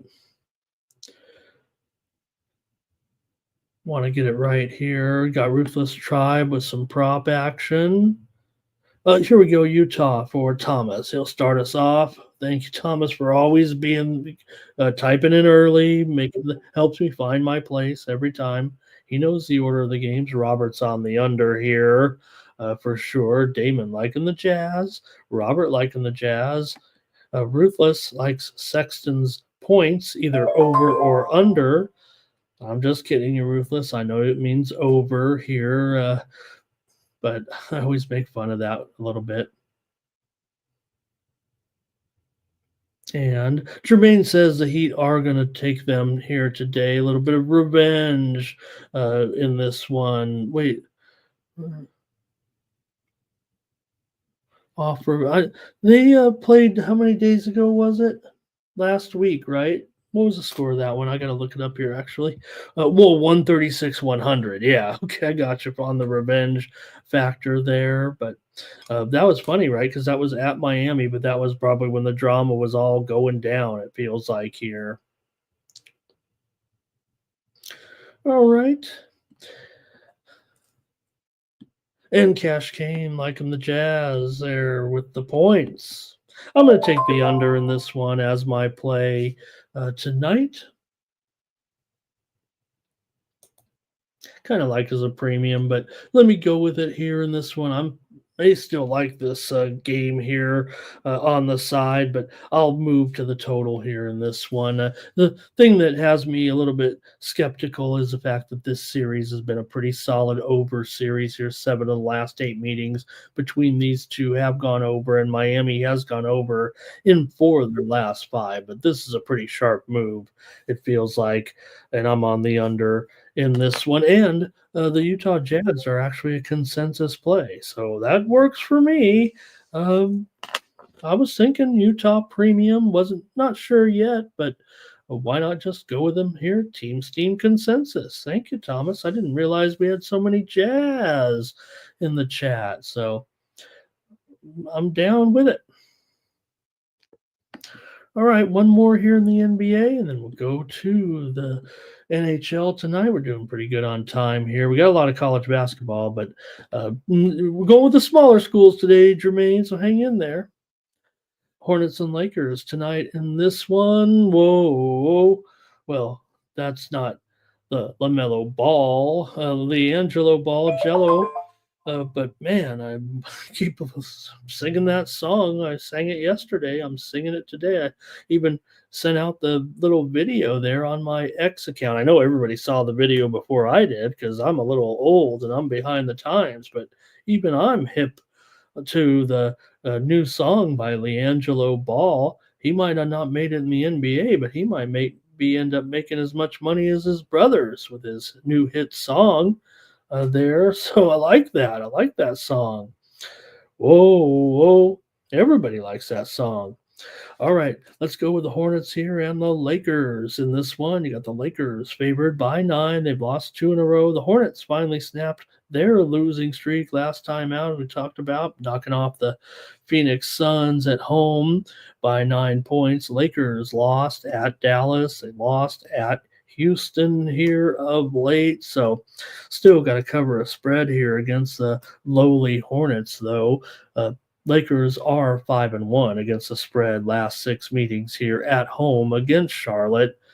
Charlotte's gone under in 5 of their last 6 games on the road. They've gone under in 5 straight overall right now, but the widely reported steam did come in on the over in this game. Charlotte just 1-14 on the road straight up of late, but they are 8-13-1 against the spread as an underdog. Lakers just 9-10 against the spread as a favorite. Charlotte, like I said, never covers here really. They only come here once a year, but it's always been tough against the spread. It's been tough. So Charlotte, a massive under right now. 11-23-1 to the under. They've gone under in 8 straight games overall here. Go to the chat and see what you guys have in this one. Charlotte 9-22 against the spread as an underdog. Here we go. Maybe BI can go to the Lakers here. I think he's saying, get on it, Jeannie. Let's go. I don't mention this too much because I know I talk a lot of, I've done this and I've done that, but back in the day, Jim Bus's driver, Jim Bus, his driver was a close friend of mine, and he got good tickets all the time. I didn't really know them that much, but because of where we sat and everything, and Jim Buss at the time was not even in charge of the Lakers. This is before all before he was in charge, and obviously he's not anymore, but always went to those Laker games, and we'd see the owner, we'd see Jerry when he was still alive. And when I was a poker dealer, Jerry played at Verona quite frequently. He'd come down there. I don't know why. It was just a small game. I mean, it was a 2-5 game, and Jerry Buss would be playing in this game. It was amazing, you guys. I know it's hard for you to believe, but I guess he played in big games. We know he played in really big games. That not just that, but I think he came to Verona. Just Verona's a pretty nice place. So. All right, let's see here. And but he was able to recognize, just say, because he would recognize me from going to the games, and he eventually recognized me as a poker dealer at Verona. It was really cool to have that experience. Thomas says Lakers money line. Fernando on the Lakers here. Robert went under in this one. Ruthless with a prop here. Jermaine says a win tonight. Ruthless says AD to rock here in this one. Jose says, oh.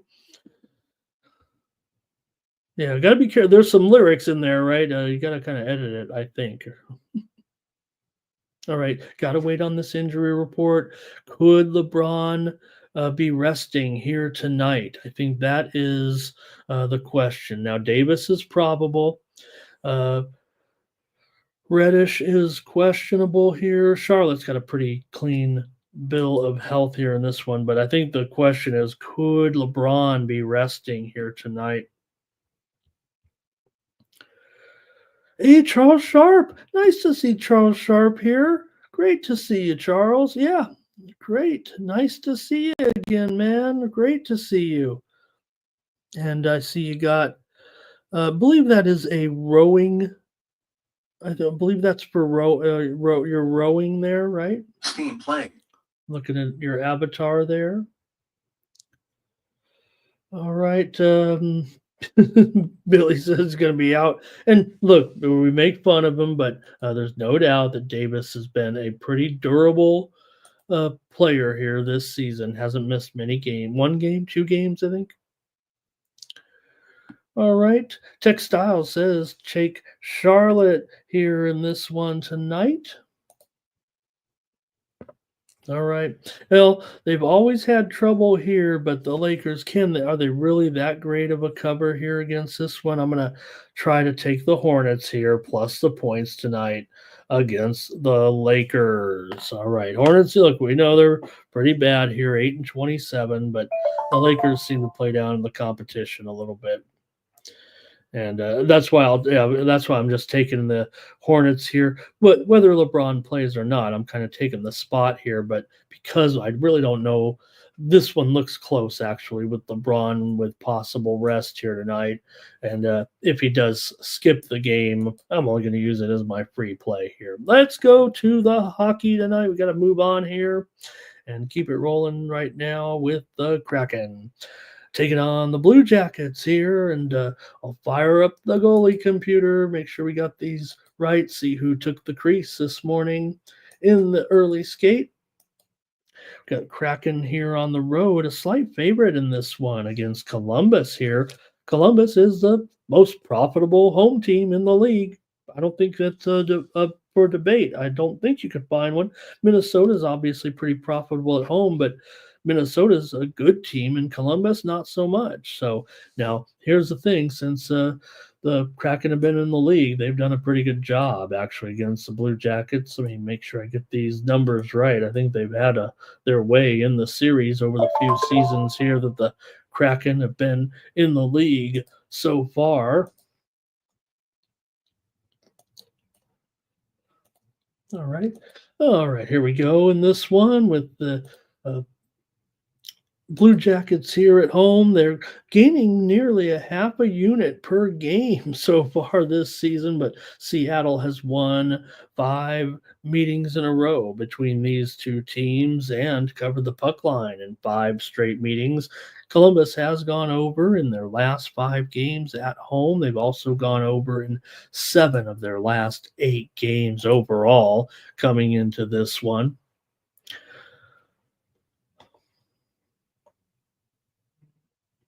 Oops, here we go. Columbus here, let's see. Pardon me, you guys. There we go. Winning 2 straight here right now with wins over Pittsburgh 4-3. They beat St. Louis 6-4. They lost.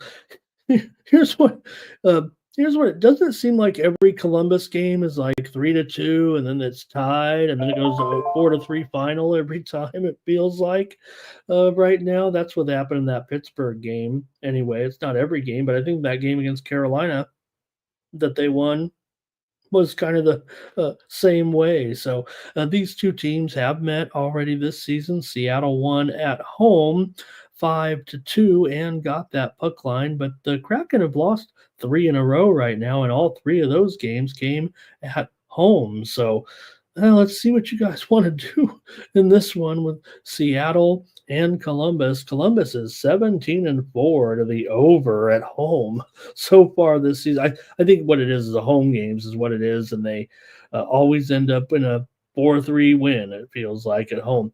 Seattle just won 8-1 in their last 10 games overall. The Blue Jackets are 7-2-1 in their last 10 games overall. So go ahead, Chad. Let's see. This one feels pretty good, actually. I'm showing the Kraken even up to $1.20 or $1.30 here right now as they continue to take the action here. And the total has dropped to 6 over for the most part. There's still some 6.5s out there. I'm going to leave it at 6.5 to let you know the way I really think this game could go with the total. But I'm going to look at your plays first here in this one. I think might have the goalies actually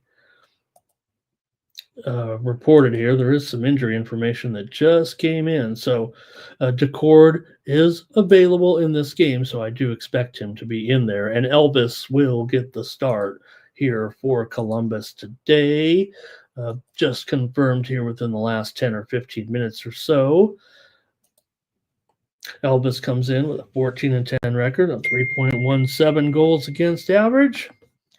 Here comes some plays from the chat finally. Here comes Charles Sharp, gonna smoke some Kraken, and Robert's on the over here. And maybe they're due with the 3-game losing streak here. Jermaine gonna smoke that Kraken. Fernando's on the Kraken. Some Kraken support here. Here's more Kraken. You guys are liking this Kraken. How about Billy wants my Habs to make the playoffs? Let's do it. Let's go Habs. Here's Robert Franklin on the Blue Jackets here. And Philly Eagle Flyer has a draw.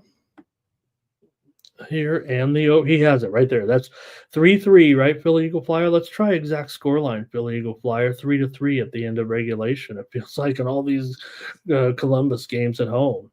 Here's a little Jackets money line for Philly Eagle Flyer. You're gonna have to lay like 240, I think, in that one, but hey, it's all good. Fernando says, those were tough games, Ramon. Come on, they played New Jersey, Edmonton, and Vancouver. That's a pretty tough stretch. Billy says they're not as good as they were last year. And remember how good they were on the road last year. And Thomas says the Kraken are a consensus play here tonight. Okay, if the Kraken's a consensus play, I'll move to the total. I'll take the over here in this one. And I don't know, Jermaine. I'm I might not be feeling it with you guys here, but I do respect what you're saying. I do think that Kraken have played the much tougher schedule here of late, but for sure. But right now, like I said, Seattle 1-8-1 to the. I think I said I was calling out the spread. They're 1-8-1 to the under in their last 10 games, but Columbus is 7-2-1 in their last 10. I think I misquoted that. Seattle is just 2-7-1 straight up in their last 10. That's what I meant to say. That's only a 1-game difference, but I think I read one wrong here in that New Jersey game. They covered the puck line and lost the game, did Seattle. So, okay, I got you there, you guys. Good job.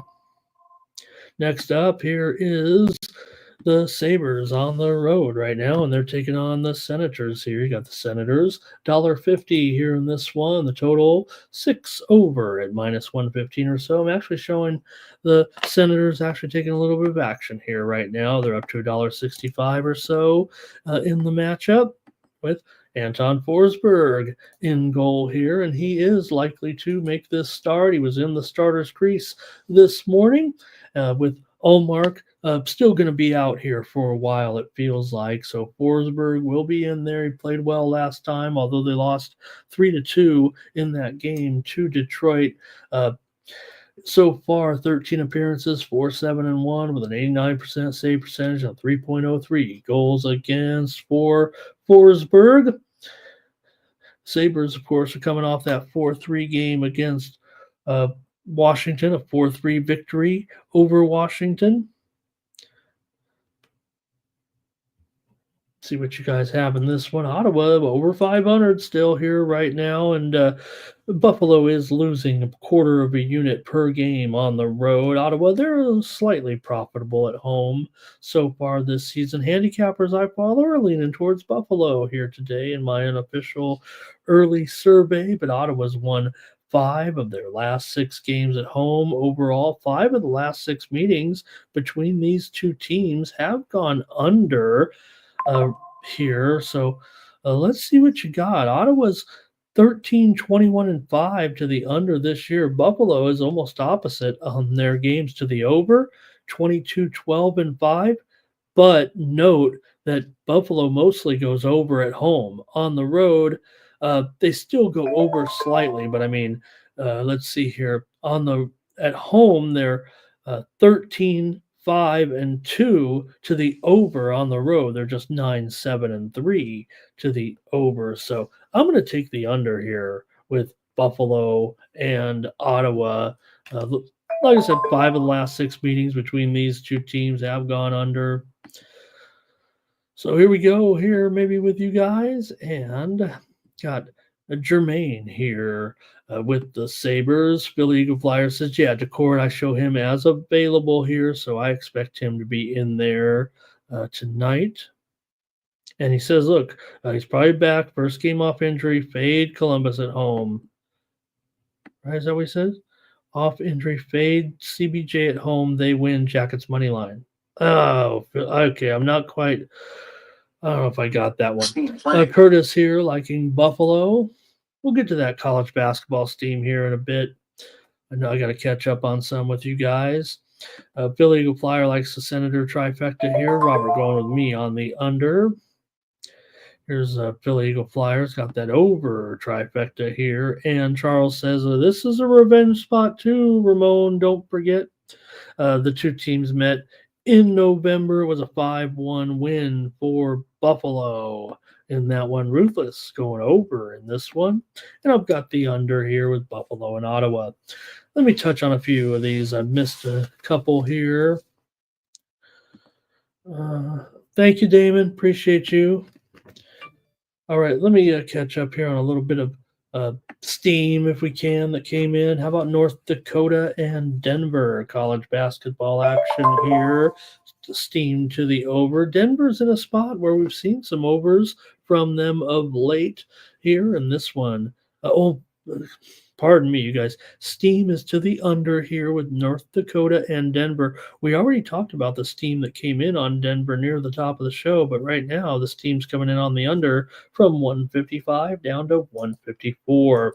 Also, steam came in right when we were talking about it. I mentioned it as the move, but it was steam on the Kraken. As I mentioned, they had gone up to $1.25 or so in that one, and it was some widely reported steam on the Kraken, but it did have to do with that goalie news that was coming out that you guys talked about.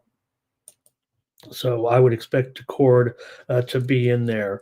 Right now, there is steam that just came in. We're going to preview it here in just a moment with the Devils and the Rangers. Steam came in under 6.5 here. You probably could see why, I guess, when you talk about the Devils and the Rangers. Now, we know we don't have Shesterkin here right now, but you look at this matchup, you got two teams that are definitely under teams, two teams that go under pretty much every time they play.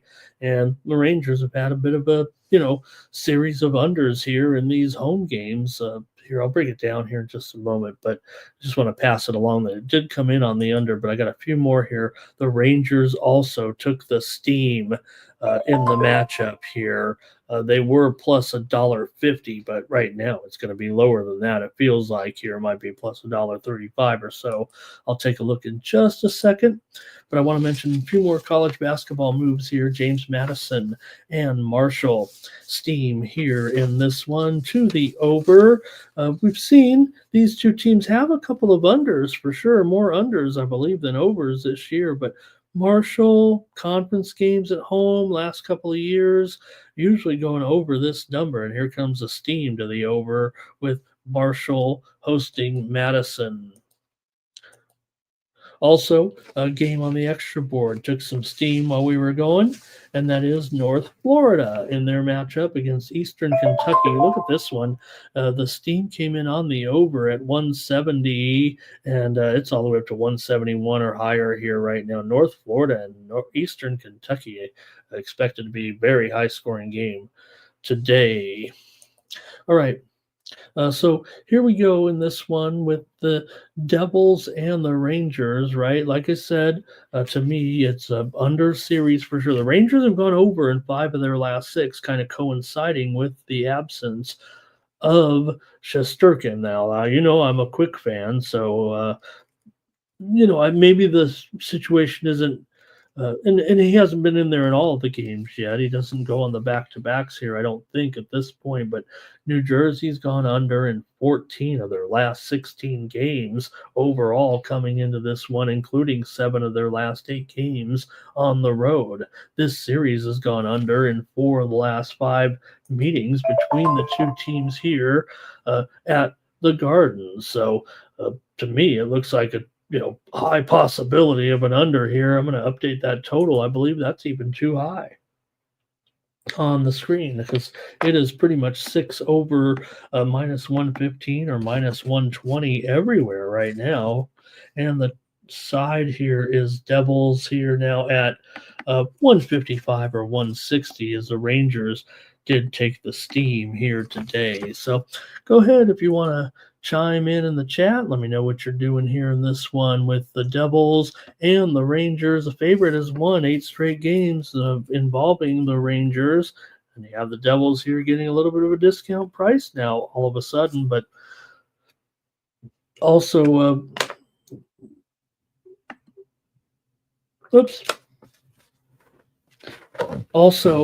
let me see if I got this here. Devils. Oh, pardon me, gang. Didn't have the right page called up here. Devils, of course, broke Steam that playing. losing streak last time out by winning at Seattle 3-2, but they were a favorite in that one. They haven't been covering puck lines at all here right now. A little bit of struggle for New Jersey coming in. Meanwhile, the Rangers have been alternating wins and losses over their last few games. They did lose to Dallas last time out 5-4 as a dog. Here comes that steam I was waiting for in all those college basketball games. Go ahead and tell me what you're doing then. Yeah, that's what it was, AOD. You got double steam there, it felt like. All right.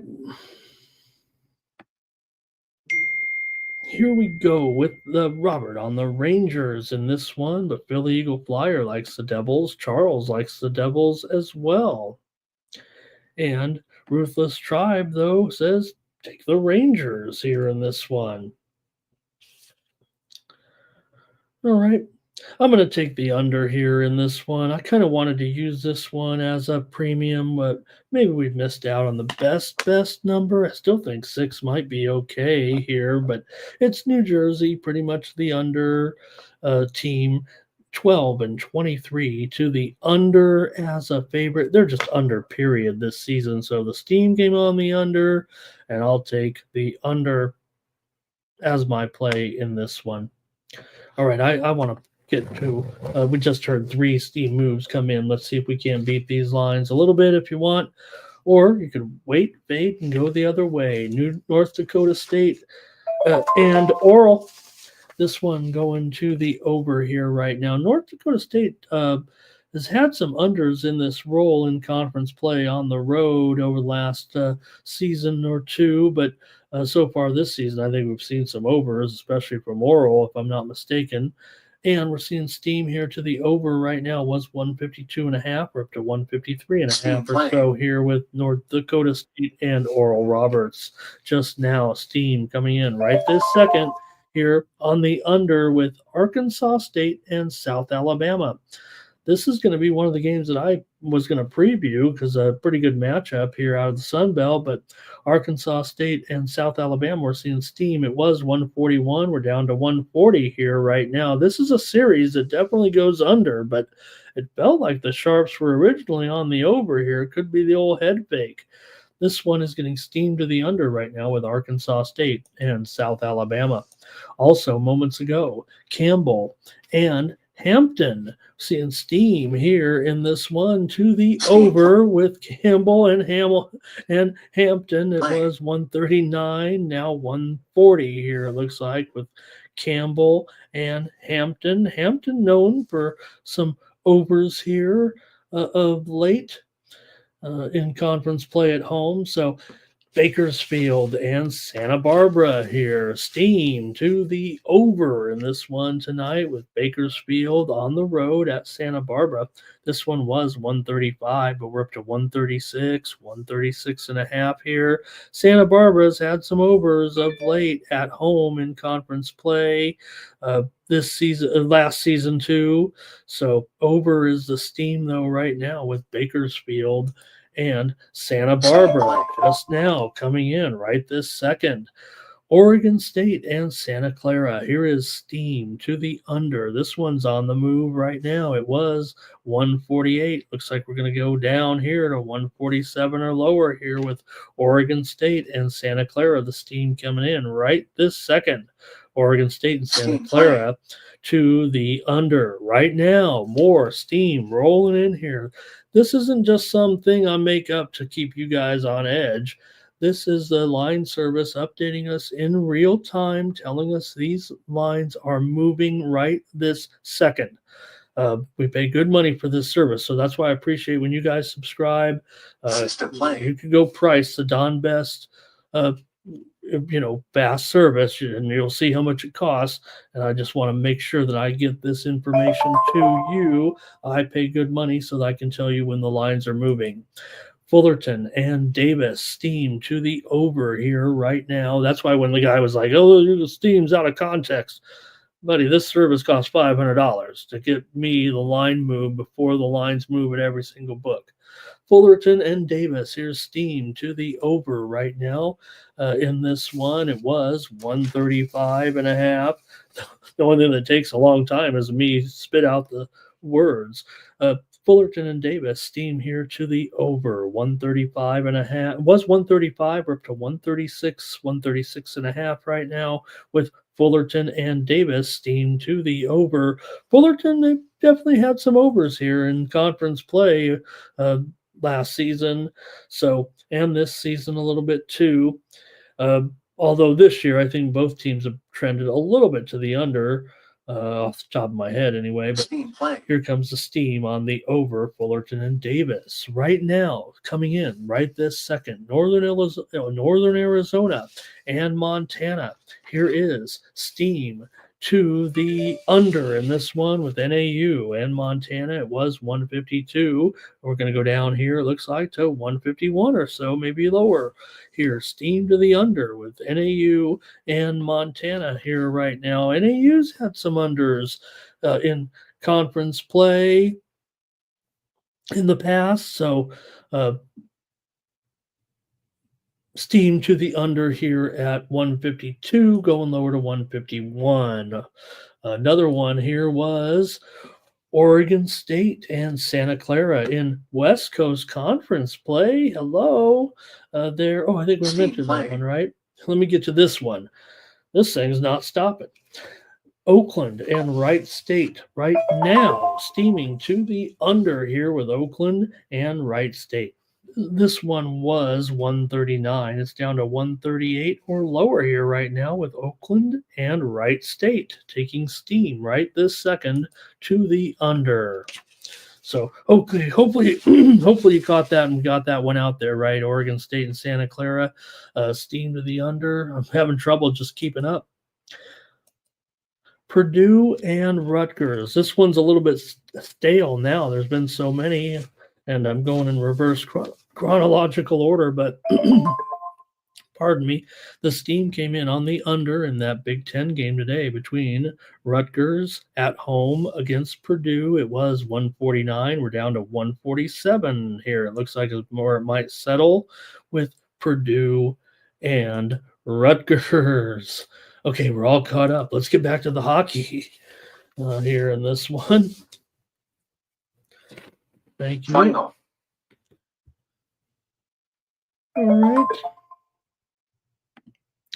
Here we go right now with the Oilers on the road here against the Pens. Look at the Oilers, a $2 favorite here in this one tonight with Edmonton on the road. They're up to even 220 here right now at some spots. Total 6.5 under, minus 115. The Penguins have lost 4 in a row. The Oilers have won 4 in a row, and the Oilers are also covering some puck lines here. Let me do this one real quick, you guys. This is a biggie.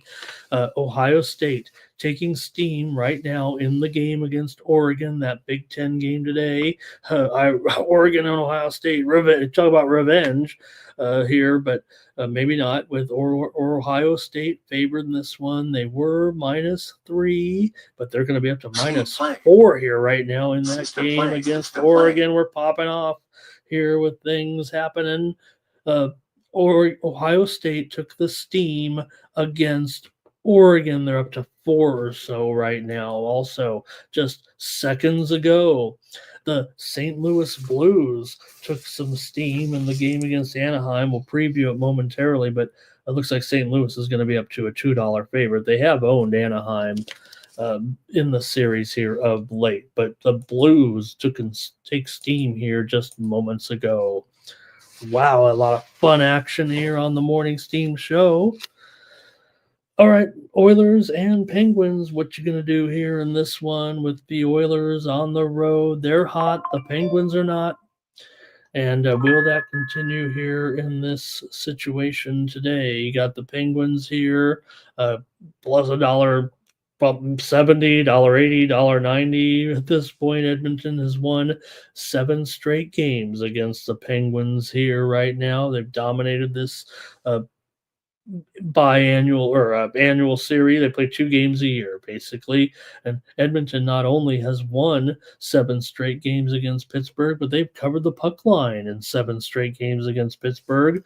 Last year, the 4-0, 6-1 the year before, 7-2, 6-3. It's been all Oilers, all domination in this series. It couldn't make an excuse for Pittsburgh against these guys, but well, you are getting plus $2 or close to plus $2 there if you want to take them and say this will be the day. But remember, this is an Oilers team right now that feels like they're on a roll at this point.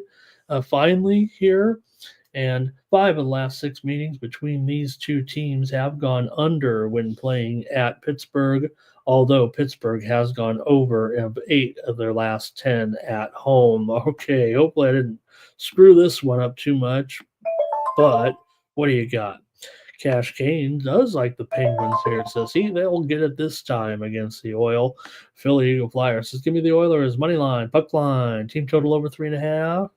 Oilers, first period, -0.5. Philly also says Rangers on that other game there. Thank you, Philly Eagle Flyer. Robert likes the under here in this one. And Philly Eagle Flyer says first period, full game. Oh, on that other, yeah, I got you on that Rangers game. Okay, I'm on, you know what I'm on. I'm on the Oilers here to keep this going. I like the Oilers to crush the Penguins here. Probably could be a premium, but I don't know about the total just yet. I will say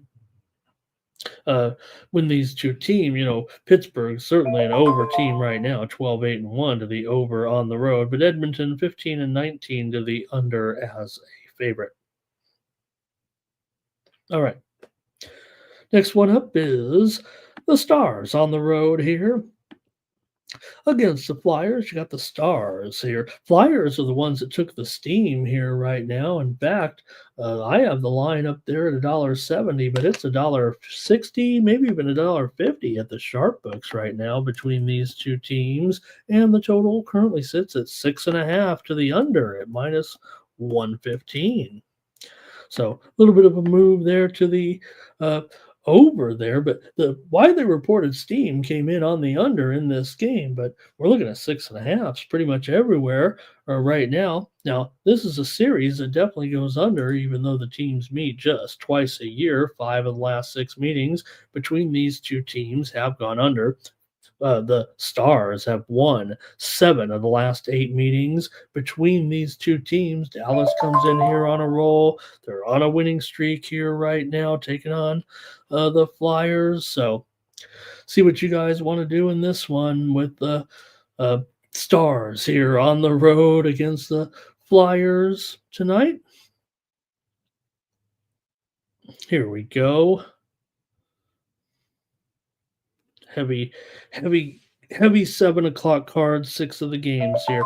Philly has lost 3 in a row here at this point. They've also failed to cover the puck line in 8 straight games at home. Now, not all of them were as underdogs. 8 straight games at home coming in off of a home loss, which they are right now. They lost to Toronto last time out. Remember, they actually lost to Toronto back-to-back, 3-2. One game was at home, one game was on the road. They lost them both. They covered the puck line. However, Dallas here on this winning streak. They just beat the Rangers 5-4. They beat Utah at home before that, 3-2. Now, they didn't get the puck line in those 2 games, but Dallas here 7-2-1 in their last 10 overall. They're 23-10 as a favorite. Philly just 8-20 as an underdog here in this one. So the Sharps came in apparently on the Flyers here, gave them the steam. So let's see if you guys have anything here. Robert likes the under, and he might like the Flyers, but that might be it for you guys here in this one. Thank you to Morgan. The Stars are a total under team. We know that. The Flyers are 7-3 to the over in their last 10 games overall, but at home they kind of trend a little bit to the under. And Philly Eagle Flyer talking about it there, talking about the goalie situation tonight. And I've got it listed here. Oh, Textiles like Stars there. I should have saw that. I don't know. I thought you were making I see the Stars there now, Tex. I thought you were making the old, like, Ramon said something funny, and I was like, what did I say? But those were Stars. I thought it was one of those goofy faces. You're like, ooh. So does like the Stars in this one. I always like the Stars over the Flyers, it feels like, especially given this season series here for the most part. And of course, Philly is one of my favorite teams to go against all time. So Philly has covered the puck line in 5 of their last 6 games overall. So all right, I'll do it. Give me the Stars here in this one. Look, they're favored. They're getting a discount here. Uh, they are the value side. The Stars are the value, man, if you know what I mean. Goalies. And goalies coming in here. We know it. We've already heard it here with, let me fix this, actually, as a matter of fact. That was that note you just heard from the line server. See how that works? The thing said goalies, and I got to update this now because here comes the Flyers goalie, Urson. I think you guys had just said it in the chat too, and I missed it there with Urson back in the lineup here tonight. I think that's what you guys are saying anyway. Who was it? Team play. Back in the chat here. Philly Eagle Flyer said it, of course.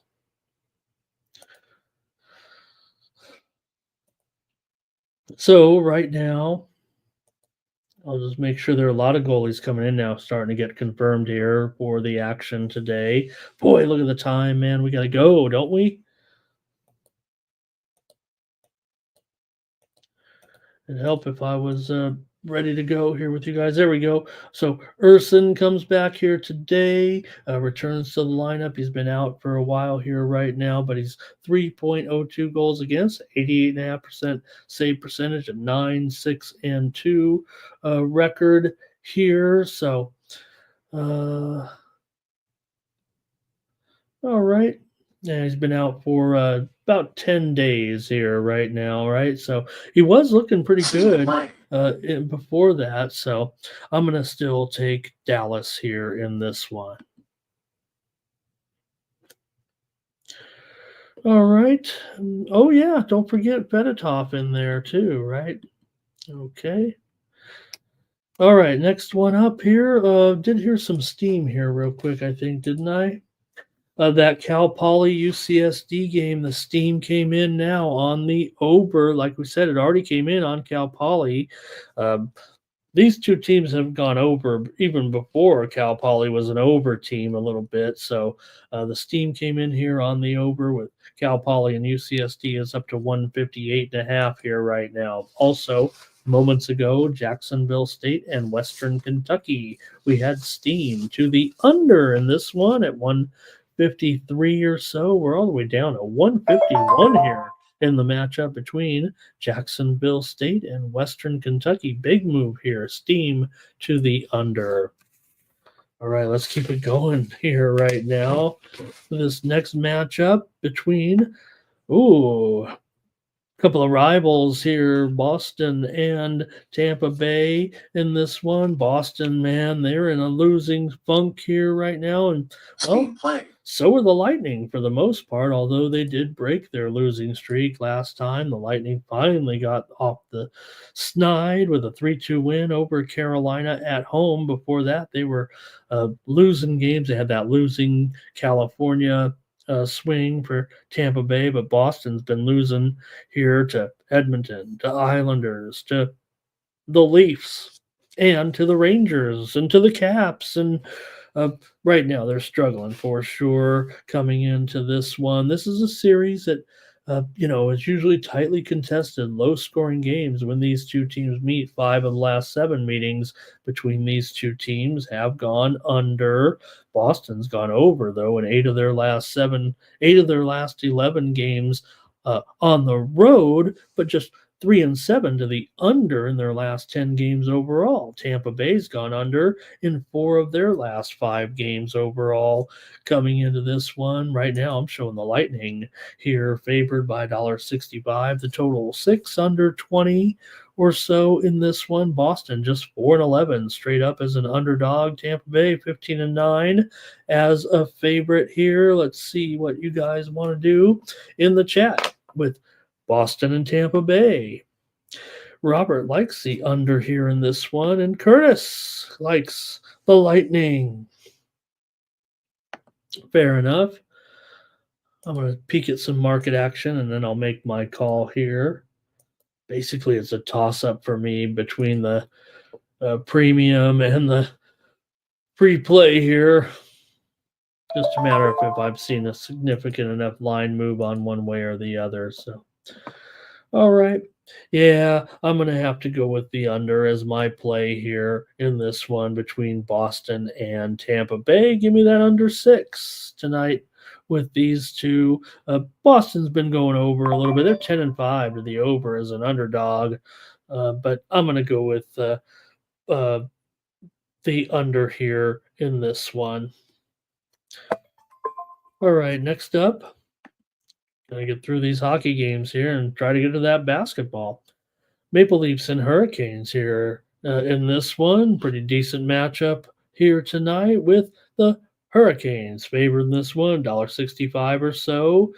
Hurricanes 24-15, Toronto 27-13 coming in. So one of the top matchups here for sure. I've already given my pick out in this game, right? I'm on the under here with Toronto and Carolina. So I don't know what else we can really update here about it. Right now, the total is 5.5 over at maybe minus 115, minus 120 at the most part. The widely reported steam obviously came in on the under. That put me on the under here as well. And in this series, you have, let me take a look here real quick. The Hurricanes here. Toronto's covered the puck line in. Steam play. Uh-oh. All right, more steam coming in. Toronto's covered the puck line in 7 of 10 games as a puck line underdog. Carolina, though, 12-8 is a puck line favorite at home. So I'm already on the under, though, for sure. Carolina 2-8 to the under in their last 10 games overall. Toronto 3-6-1 to the under in their last 10. Although Toronto does have its share of overs on the road this year, 10-6-2 to the over overall. But I've got the under here with Toronto and Carolina. All right, more steam, you guys. Man, the college basketball steam is cruising here.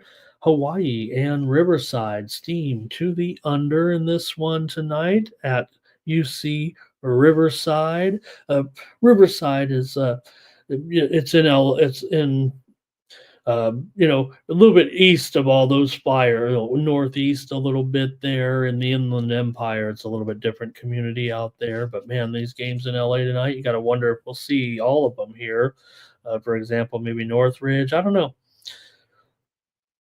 Here's some steam, though, to the under in this one right now with Hawaii and Riverside. It was 134.5. We're down to 133.5 or so right now with Hawaii and Riverside. Also, moments ago, talking about that Irvine and Northridge game, steam did come in on the under here with Irvine and Northridge. It was 147.5. We're down to 146.5 or 146 right now. Steam came in on the under Irvine and Northridge.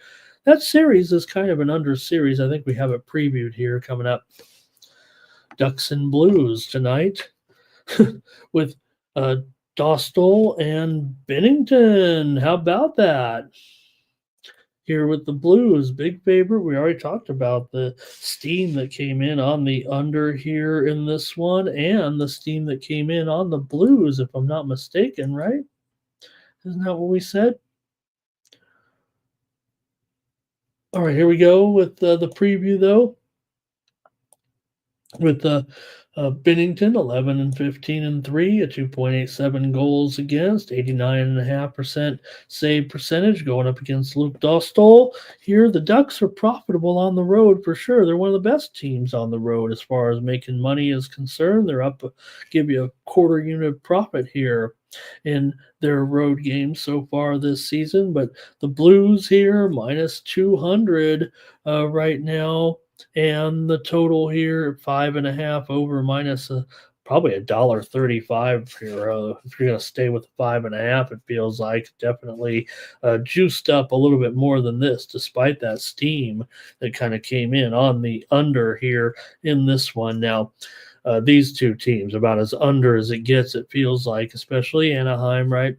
Anaheim's gone under in 9 of their last 10 games overall. They're under in 6 of their 17 road games so far this season. St. Louis is 6-10-2 to the under at home this season, although they are 5-3 to the over as a favorite. See what you guys have maybe in this one with the Blues. It does feel like a pretty solid under here, but man, that thing got juiced up a little bit. Is there any 6.5, any sixes out there? Yeah, bet online 6 under 15, Bovada 6 under 17. So, all right, let's see what you have here. The Ducks are great against the puck line for sure. 26-11 as a puck line underdog. St. Louis just 2-6 as a puck line favorite. I got to take the Ducks here in this one on the puck line to keep this puck line roll going. The Ducks are 14-4 on the puck line on the road. Most of them, I think all of them might have been as underdogs. They've only been a puck line favorite one time this season. So got to take the Ducks to keep this rolling right now. They are nearly automatic, it seems like, here on the puck line right now. St. Louis has won 7 straight meetings against Anaheim. Make no mistake here, but nonetheless, Ducks are a monster covering puck lines right now. Not only has St. Louis won 7 straight, though, against Anaheim, they've also covered the puck line in 6 of the last 7 games overall against Anaheim, but still, 11 of the last 13 meetings between these two teams in St. Louis have gone under. And we're already talking about two teams that are pretty strong to the under, especially Anaheim so far. All right, see what you have here in this one. How about this game, huh? With Robert likes the under in this one. And Billy Eagle Flyer has some parlay action. He does like a draw here in this game. And hopefully I painted a good picture for you guys, but not much from you guys as far as plays are concerned. So just give me the Ducks here on the puck line tonight. Next up is the Avalanche on the road against the Wild. And yeah, we had the Blackhawks yesterday against the Avalanche. That wasn't the spot for the Avalanche. I know it's easy to say now here. And look, it looked like an easy game against the Blackhawks. But I don't know, the Blackhawks have played a little bit better of late, and the Avalanche, for some reason, just continue to overlook teams, it feels like, when they're not supposed to. Colorado still having a pretty strong run, but the Wild are back on track again here with a 4-game winning streak right now. And look, the Avalanche are favored because they're, playing pretty well. They're $1.20 in this game, $1.25, $1.30 at Bovada right now. I don't think they're $1. Yeah, they're $1.33. Just want to point out the Hurricanes are getting steamed right now. In the game, they're up to $1.80 here at Bet Online. So just moments ago, steam right now, pretty much steam is rolling in here at multiple books on the Carolina Hurricanes. Now up to $1.83 at Bovada. Maybe was it something I said?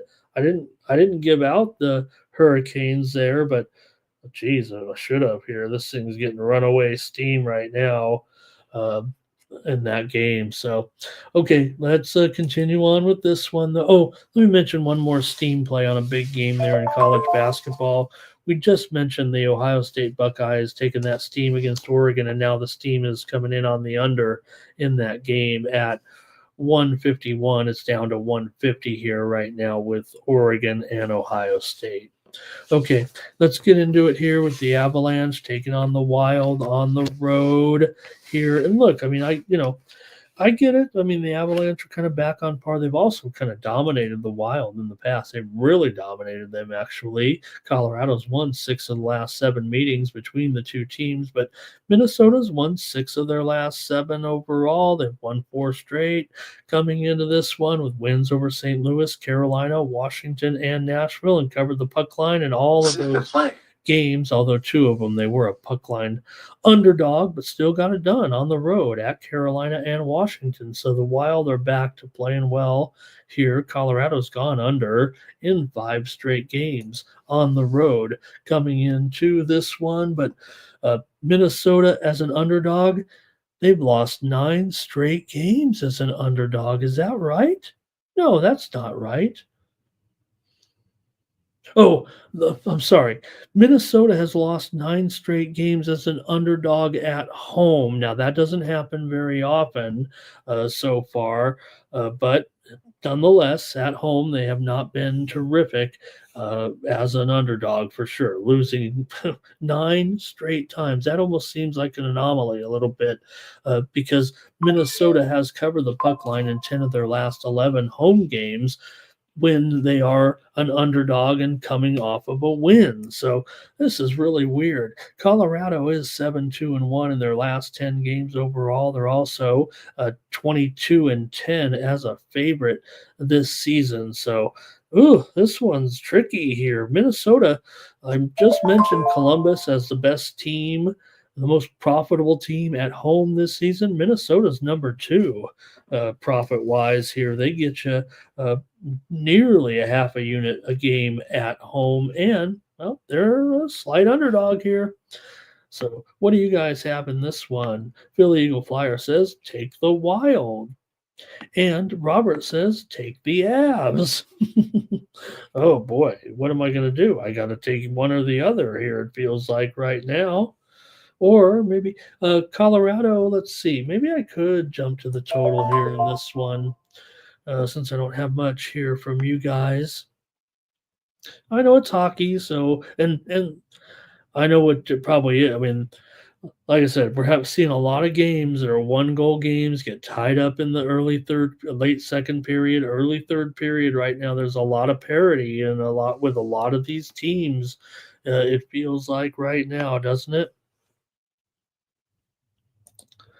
All right, I'm going to peek at the market action before I make my call here with Blackwood and Gustafson in at goal, right? Gustafson's been looking pretty good here of late. Blackwood is confirmed. He's got a 2.58 goals against. It obviously is a back-to-back because of that game last night against Chicago. And, Blackwood's been good, man, so far, and good since coming to the Avs. Here. It's been nice.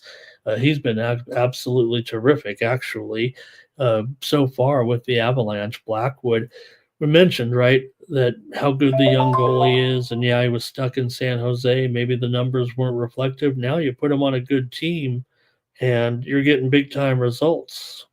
Blackwood, so far with Colorado, 1.69 goals against and a 93.8 save percentage, going 7-1-1 during this strong run for Colorado, even though they've lost 2 of their last 3 games. Overall, they, of course, lost to the Blackhawks last night. All right, that's it from you guys here. It looks like nothing from you guys, looks like here. Give me the okay, I'm still going to take the under here in this one at, make sure it hasn't gone down to 5.5 yet. There is some 5. Yeah, better give me the under as my free play. This one's falling still pretty strong here right now. Blackwood's doing a great job. You got Gustafson in there. This one's getting a little bit of pressure to the under for sure. So give me the under in this one. One more here on the ice, and it's going to be the Islanders on the road taking on the Blackhawks. You got Sorokin in goal here, it looks like, going up against Aiden Hill, and the Knights are $1.75. The total is maybe it's gone up here a little bit. I think I'll just call it 6 over 15. In fact, Circa is 6 under 12 here right now, so maybe that shows you what's going on in this one. But let's see what you like here with the Islanders on the road going up against the red-hot Golden Knights. Man, they're cruising at home, it feels like right now, are the Golden Knights. Really strong here of late. Seem to be winning them all. They're on a 3-game winning streak here once again. They are 17-4 straight up at home, 23-7 straight up as a favorite. The Knights are coming in off of wins over San Jose, Buffalo, and Philadelphia, getting the puck line in each one. Islanders beat the Bruins last time out 5-4, but that snapped a 3-game losing streak coming in. So Vegas right now just really in good form here. They've won 9 of their last 10 games overall, and they've covered the puck line in 9 of their last 10 games as well. Islanders have gotten the money for the last 6 years in here to take on Vegas, and they've covered the puck line in 5 of the last 7 meetings overall between the two teams. But Vegas here, talking about some of these home teams, Vegas is pretty good. They win you about a third of a unit or more in their home games this year, and the Islanders have been a losing proposition for the most part on the road. So we'll see here. Vegas, currently their puck line in this game is -1.5 at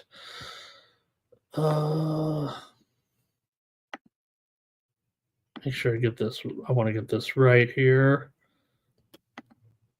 Plus $1.45. So, all right. I'm just going to take Vegas here to win this one. Maybe I don't know if it's a free square necessarily, but I'm going to lay a favorite here at $1.75 if you don't mind.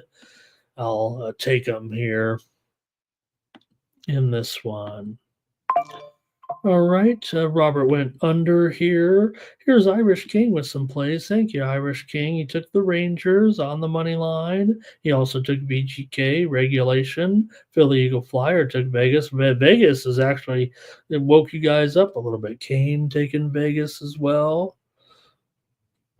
Philly Eagle Flyer likes Fenerbahce. It says, look at Fenerbahce. Got some big-time CLV there in that one. That's it for the hockey.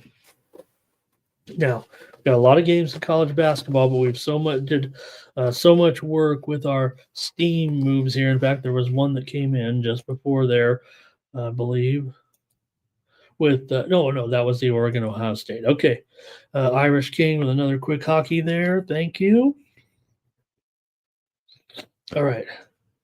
I think I'm ready to go here in this one now. Hey, we're getting ready, close to teeing off here. Don't forget at the Sony Open. So if you want to go over there and pick up my free plays, subscribe to my picks over there at winnable.com. They are about to tee off here right now in Hawaii, just a few minutes away at 12:10 Eastern, 9:10 Pacific. So check the picks out there over at Winnable. Get on this golf action starting here in just a couple minutes. We're going to run through these basketball plays real quick. Let me get you out of here. 75 of you stuck with me here through the show, so let's reward you with hopefully some winners in my best sport this current right now. My best sport, you guys here. This is a time change, so we're going to put this one right at the top. Not a great matchup necessarily, but this one goes off now. Just to note, in case you didn't catch it, or this one is at 2 Eastern and 11 Pacific with Morehead State taking on Arkansas Little Rock. We call it up here and get with some of the stats maybe in this one. Morehead State was on a winning streak, but they lost last time out to Tennessee Tech, 74-55 as a 2.5-point underdog. Morehead is 5-3 against the spread on the road. UALR has covered 6 of their last 4 games overall. They lost to Tennessee Tech last time out, 95-86. Before that, they had wins and covers against Martin and against Edwardsville. Little Rock here is favored in this game by 5.5. The total is about 136.5 in this one. So this one, just like I said, just mentioning it because it was a time change, and it is the first start. A little bit of daytime action here in this one. This one is a series that definitely goes under when these two teams meet here of late. Let me see if I have that one real quick. I always say we're going to get out of here, and then I want to see things.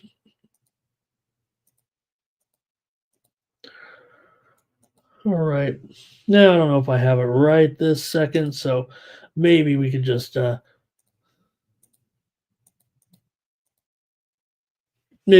move on and make the play and get out of here, unless you guys have something good in this one with Moorhead and Little Rock. I mean, these two teams are definitely producing unders here. Let me get that. Little Rock here is 3-9 to the under so far this season. Moorhead, they're 5-9 to the under so far this season. So Moorhead in this spot, sometimes they have gone over here over the last couple of seasons right now, but I don't know if I've quite caught up yet to get you what I want to here with my stats. So, all right, just let me make the play here at this point. This thing's not going to catch up here. I'm going to have to make some winners here. How come I have to get a new computer here every 3 months? It feels like. Now, I know I had some old equipment when I came here to Las Vegas, and I don't know. Maybe we've done pretty well here and got a few computers. But all right, anything in the comments here with this one, you guys?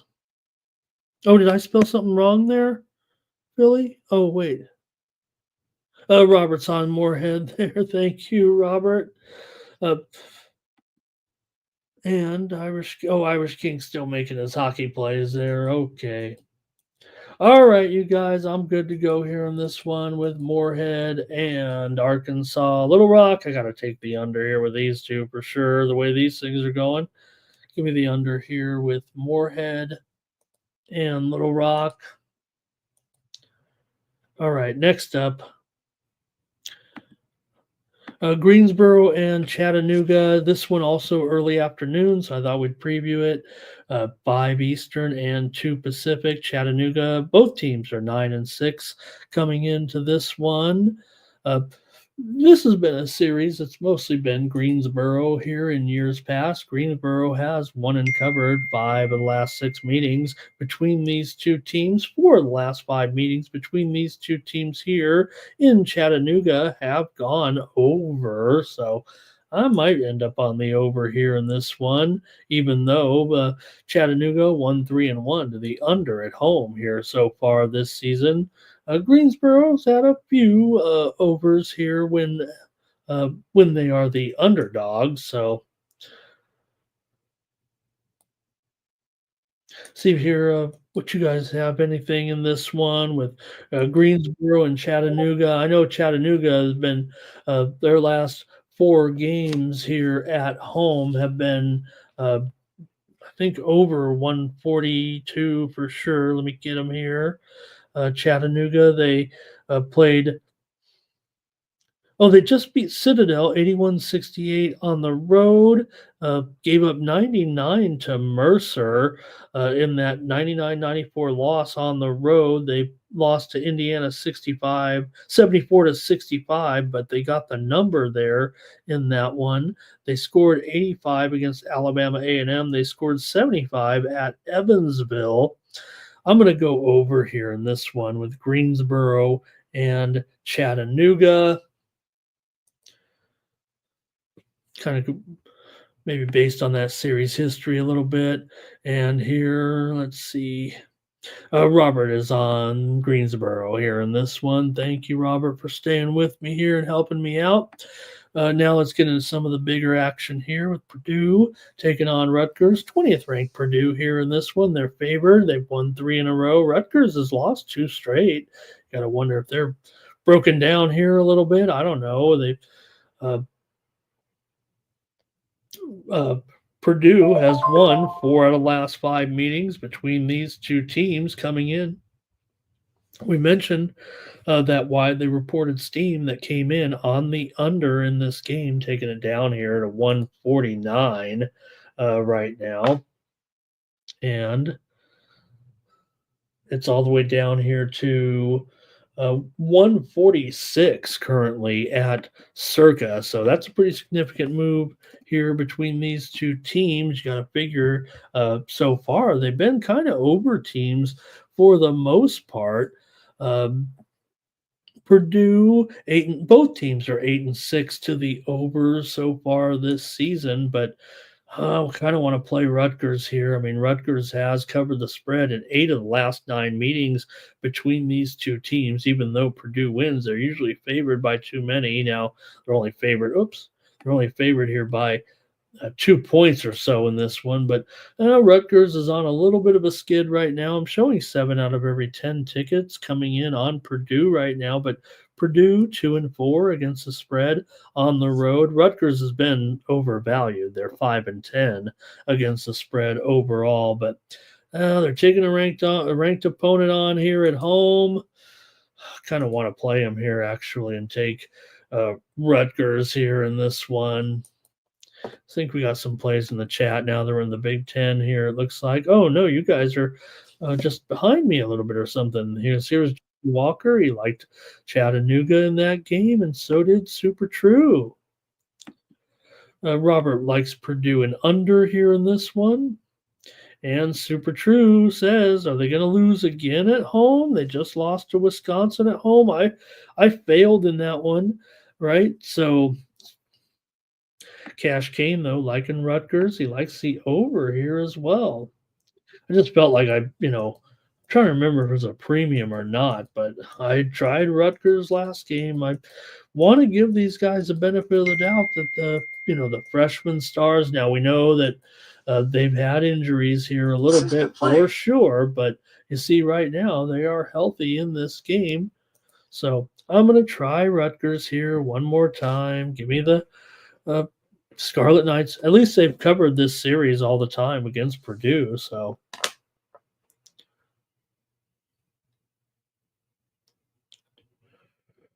okay, here we go with the other one we talked about here, right? With Oregon taking on Ohio State. We mentioned the steam came in on Ohio State.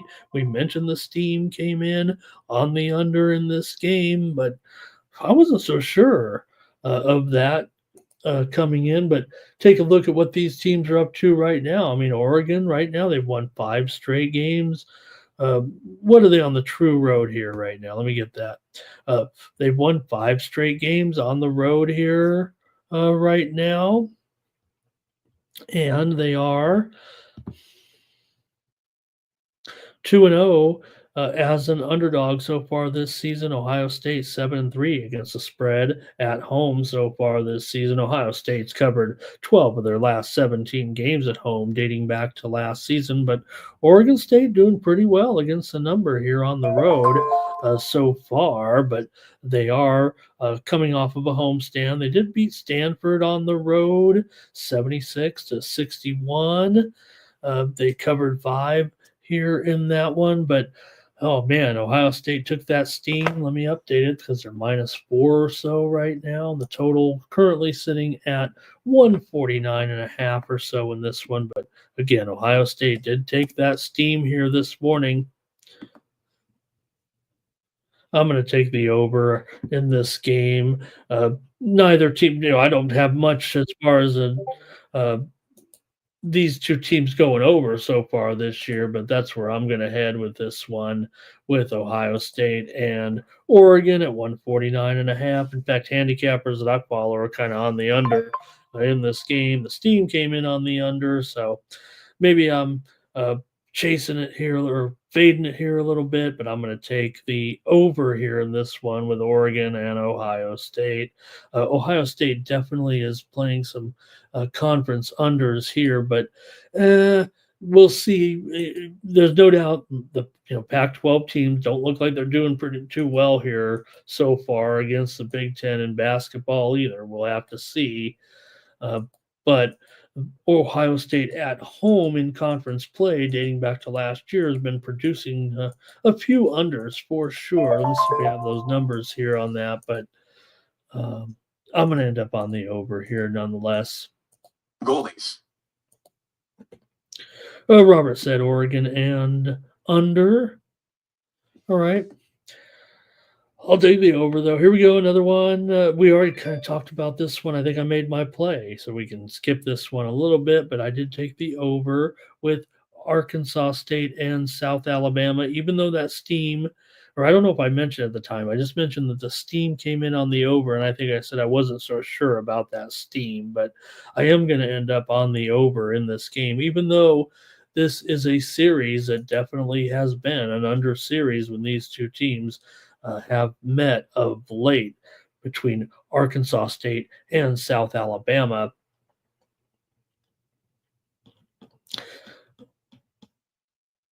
Right now, it's been a series that is all these 4 o'clock games has me skipping through here. 5 of the last 6 meetings between these two teams here at USA have gone under the total. South Alabama has dominated this series. 7 of the last 8 meetings here at home have been won by South Alabama. Arkansas State has won 4 of their last 5 games on the road coming into this one, but I ended up on the over here in this one. I just feel like the Sharps are kind of pushing this one. Showing the line right now is South Alabama at minus. Let me get this straight here. South Alabama currently is -1, and the total is about 139. So I'm on the over here with Arkansas State and South Alabama here in this one. Both teams come in 11-4 right now, but it's South Alabama with a 3-game winning streak. Arkansas State lost last time out to JMU 67-62 as a 1-point favorite after they had wins and covers against ODU, Central Carolina, and UAB. Arkansas State is 3-0 against the spread as an underdog so far this season. All right. That's it on that one. I'm going to take the over. Next up, Washington taking on Michigan State here in this one. You got Michigan State, big 2-touchdown favorite against the Huskies tonight. And the total here is at 146. I'm showing 4 out of every 5 tickets coming in on the Huskies so far in this one. And big time over here by the public. Man, 19 out of every 20 tickets coming in on the over in this one. I don't know if I like that at all. Those are ones I'm willing to fade tonight. It feels like here with Michigan State at home and favored by this many points. I mean, this one feels to me like setting up for an under tonight in this one. See if you guys have anything. Again, you're getting these. I don't know if I have too much on series, nothing obviously on series history with these programs right now when you have these first-time matchups between the Pac-12 teams and they're in the Big Ten, but you know what I mean. Playing them in their first matchup. Now, Washington has gone under in 5 of their last 6 games on the road, and Michigan State's gone under in 6 of their last 7 games at home. So I want the under here in this one between Washington and Michigan State. The steam did come in on Washington here, but Michigan State, Washington 5-2 against the spread on the road in their last 7 games. On the road, but just give me the under here in this one with Washington and Michigan State. Robert liking the under there as well, and he liked Oregon in the under. I think we already said that one. Thank you, sir. Next up is Grand Canyon taking on Utah Valley. Jermaine, you out there? I'm going to preview some of the conferences you like here with Grand Canyon on the road. A favorite here, the Lopes on the road, favored by 3. And the total here at 144. It might be down to 2.5 here actually right now. 5 straight meetings between these two teams at Utah Valley have gone over the total, Grand Canyon has won 5 of the last 6 meetings overall between these two teams. Utah Valley here on a home winning streak at this point. Definitely looking pretty good here of late with a 5-game winning streak at home here right now. But Grand Canyon is the favorite. I mean, come on, they're the more widely respected team out of these two. Utah Valley's just 9-6 overall. Grand Canyon coming in 11-4. They beat Southern Utah last time out, 82-71. Didn't get the money. They beat Bryant by 46 points. Obviously covered there. They failed against University of San Diego as a 16-point favorite. They failed against St. Louis as a 10-point favorite. They failed against Chicago State as a 31-point favorite, but they're only favored by 3 here. The widely reported Steam did come in on the under in this game, but I'm going to be on the over here. I know Utah Valley at home, they can get a little bit defensive here, but they're probably playing, one of the toughest games, obviously, if not the toughest home game of the season for sure here in conference play. So see if you have anything in this one, but I'm going to take the over here. I'm going to fade the Steam today with Grand Canyon and Utah Valley. Maybe some comments from you here. Robert is on Grand Canyon, and Cash Kane likes the Havocs as well. All right. I'm rushing through these. I prepare all these notes, and then I look at the time, and I know we got to go fast. Northern Colorado here. I guess we got all day, but I don't want to take up your guys' time. I know your day is valuable here, but thank you for sticking with me. Got 60 of you hanging out here still for some college basketball with Montana State. On a losing streak here for sure, but they are favored, I think, still by a point, but they're struggling for sure coming in with this losing streak right now. Now, they might have an opponent here that they might be able to snap it against. After all, they are the favorite here despite that losing streak right now. In fact, it's down to a pick-em at some spots here in the total at 152, but Montana State right now, they're not winning. They're not covering. They lost to Eastern Washington, Idaho, TCU, Riverside, and USC. But they're back at home where they're 3-1 against the spread here so far. And they're taking on, in this one, a Northern Colorado team that's just 3-7 against the spread in their last 10 overall. But they are on a 4-game winning streak here. They beat Idaho State 93-92, they did not cover. They beat Weber 89-72, covered that one. They won at Denver 82-75. So the up arrow on Northern Colorado, the down arrow on Montana State. But I don't know. This feels like a spot for me, for Montana State to kind of bounce back here a little bit against Northern Colorado. All right. Give me the Bobcats here. Maybe I'm on tilt from them losing the football game the other night when I thought they would win the national championship and lost that one. So I'm going to take Montana State here to get back into the win column against Northern Colorado. They used to win every game. I think I have that series history here a little bit too in this one. This used to be certainly a Montana State series. They've won and covered 5 straight meetings here at home against the Bears. Bears have gone over in 19 of their last 25 games on the road, dating back to last season. 5 of the last 6 meetings between these two teams here in Bozeman. Steam playing. Well, I think Montana State's Bozeman. I better get that right. Those guys would make fun of me if I got it wrong. Maybe you guys can help me out on that. But nonetheless, I'm going to take Montana State here in this one. Steam just came in this next game, ironically enough. How about this? Oh, Robert was under there in that one. Thank you, Robert. Right now, the Steam is coming in, ironically, on our next game here. How about that? Liberty and Sam Houston. I'm not kidding. It just came in right now. I'll prove. I could prove it to you. Liberty and Sam Houston. Steam came in on the under in this game just moments ago at 143 in this one with Liberty and Sam Houston State.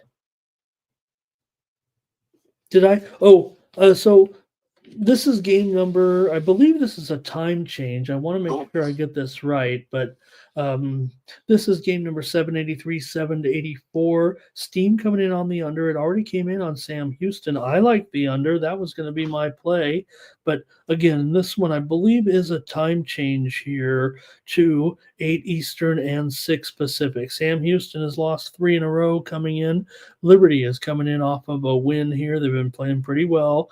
They beat Middle Tennessee 73-63 as a 7.5 point favorite. Meanwhile, Sam Houston's on a 3-game losing streak. They failed to cover against UTEP, against New Mexico State, and against Pittsburgh. But I like this under here, especially now the Steam's rolling in here at this point. The total is moving here down to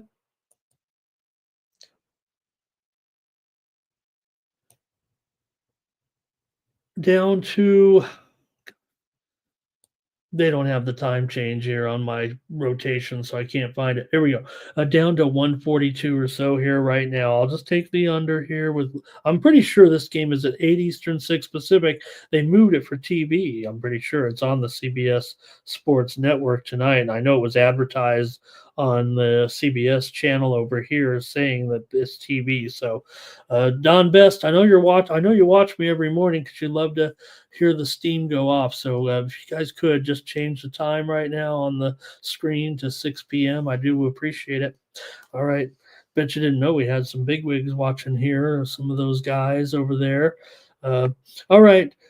Here, Robert says you got to go with that Steam under, and that's what I'm going to do. I'm going to take the under with Sam and Liberty. Sam Houston's been an over this season. I mean, make no mistake, they're 5-0 as an underdog so far this season, and they are 9-3 to the over overall. Liberty's 3-6-1 to the under in their last 10, and I'm going to take the under here in this one. Both meetings last year between these two teams did go over, however. All right, a couple more here. We'll wrap up the show and get the drawing done. We still got 69 of you in here right now. Look at this one, Oregon State. Hey, they're liking the old, they're probably bummed that the Pac-10 broke up and they didn't have a conference or whatever. But hey, welcome to the West Coast Conference. Oregon State's off to a 3-0 start here right now in conference play. So they're probably going to, be back. Maybe they could give, who knows, maybe they could give Gonzaga a battle. Now they have kind of come back to the pack here a little bit as far as covering the spread is concerned. Maybe they were a little jacked up there spread wise. In fact, you're up against Santa Clara here. This isn't going to be easy. If you're going to beat the best, you got to beat Santa Clara. You got to beat Gonzaga. So can they do it here today with Santa Clara, the favorite in this one by 5, 6.5 now, 6.5 now. What?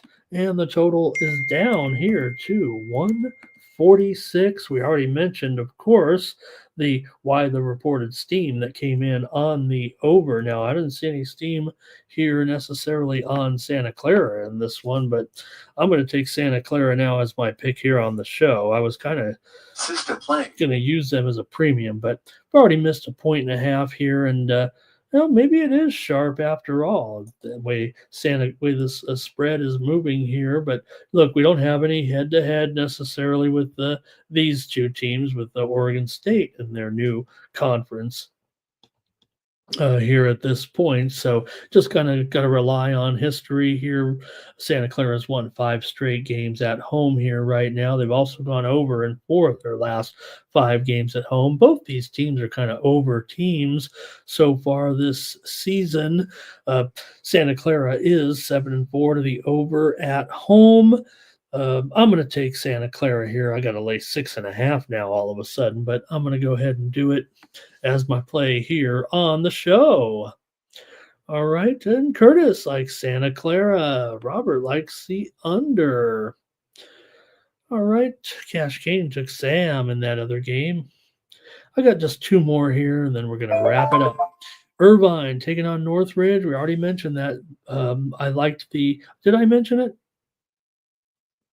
No. Okay. There wasn't. I don't think there was any steam here. So let me get into this one with Irvine. I thought there was some steam, man. Did I miss it? Um, I'm on the under. I know that. Let me see here.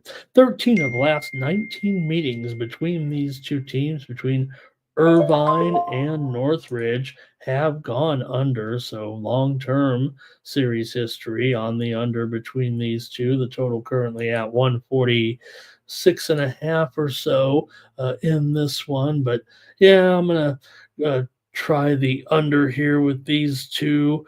Irvine comes in with a 13-2 record right now. Northridge is having a good run too. They're on a 4-game winning streak. They're 11-4 overall. Irvine's won 3 in a row. Irvine 9-3 against the spread so far as a favorite. Northridge here 3-1 against the spread at home. But I will say Northridge is 1-2 against the spread as an underdog. This is, like I said, series history. Has been an under series for sure. Irvine has won and covered 5 straight meetings. Or I'm sorry, Irvine has won 5 straight meetings between these two teams here in Northridge. They've also won 5 straight meetings between the two teams overall. Irvine has pretty much dominated this series here. So I'm still going to go under in this one. So far, you see Irvine 4-10 to the under so far this season, and Cal State Northridge is 1-3 to the under at home. So give me the under in this one with Irvine and Northridge. All right.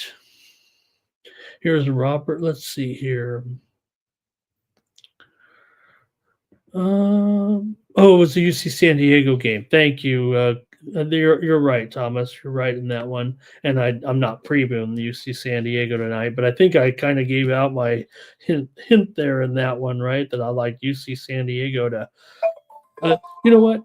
Give me UC San Diego tonight. I'm going to fade that Cal Poly steam now that Thomas mentioned that. I don't have a graphic made for that game, but I like UC San Diego to rock Cal Poly tonight. I know Cal Poly's done well against UC San Diego since UC San Diego's come into the fold a little bit, but interesting to note, the steam came in on that UC San Diego game, and 4 of the last 5 meetings between the two teams have gone over. And Cal Poly right now, 10 of their last 13 road games dating back to last season, they did go over. So anyways, under there for Robert as well. So we're going to be sweating some unders. That's never comfortable, huh, Robert? But we know where our bread has been buttered, if you know what I mean. Hopefully I'll be right tonight. You'll be right tonight. How about Hawaii at UC Riverside? I'm going to take Riverside here in this one to win at home. Again, now the steam did come in on Hawaii, but look, Hawaii's got a pretty good team, I guess, here, but they still seem to suffer a little bit when they go to the mainland, no matter what you say. Hawaii 9-5 straight up right now. Irvine 10-6 coming into this one. So for Hawaii, they haven't been to the mainlands since the turn of the new year, so they're going to have to travel here in to take on Irvine, who's undefeated so far at home this season. So come on, Irvine, Riverside's got a pretty decent team right now. Hawaii has beaten them 4 out of the last 5 meetings, covering the spread in those 4 games. But I like Riverside at home in this one. I'll lay a couple of points here tonight and wrap this show up. Hopefully it was okay. Felt like college basketball was a little shaky there. All that steam came in, and I don't get a chance to kind of adjust. I have to adjust on the fly a little bit, seeing if I respect the move and want to refer back to to the software a little bit. So hopefully we get these right. Like I said, I want to be right here after a crummy day of picks as far as the show was concerned, but that's just the show. I had my best picks over at winnable.com, and I had another winning day yesterday. So please check me out over there. I'm going to have a great card here today. Big card, college basketball. I could have upwards of 15 plays, I would think, again. I'm a high volume player. You don't have to play them all. But look, if you play, I did some research here. DraftKings sent out that press release or whatever it was saying, the average player plays $100 a game. Well, according to recent survey by Legal Sports Report, it isn't quite that much, actually. So that's the way I kind of position my plays. I think people are more, I don't know, maybe people like to play, gamble up, right? High variance, just play like a, 200, 250 a game and play like 2 or 3 games a day. I think if you've got $750, $1,000, whatever you're doing, you should play 10 games at $100 or 20 games at $50. I think you've got a much better chance of going 15-5 than you do of maybe going 2-1. That's just the way I look at it. But nonetheless, if you just play a few games for just 50 cents a day, you can have my picks in your pocket by going to winnable.com/Ramon. Use the promo code STEAM. That gets it down to 50 cents. You get all my plays and all the best sports. Usually on like a 10-game NBA card, I'll have 6, 7 plays up there. What I think are my best plays. I mean, I look at every side and total in every sport.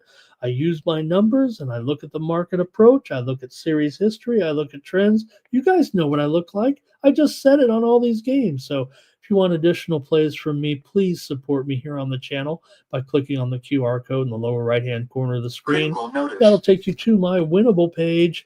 And guys, now look, I don't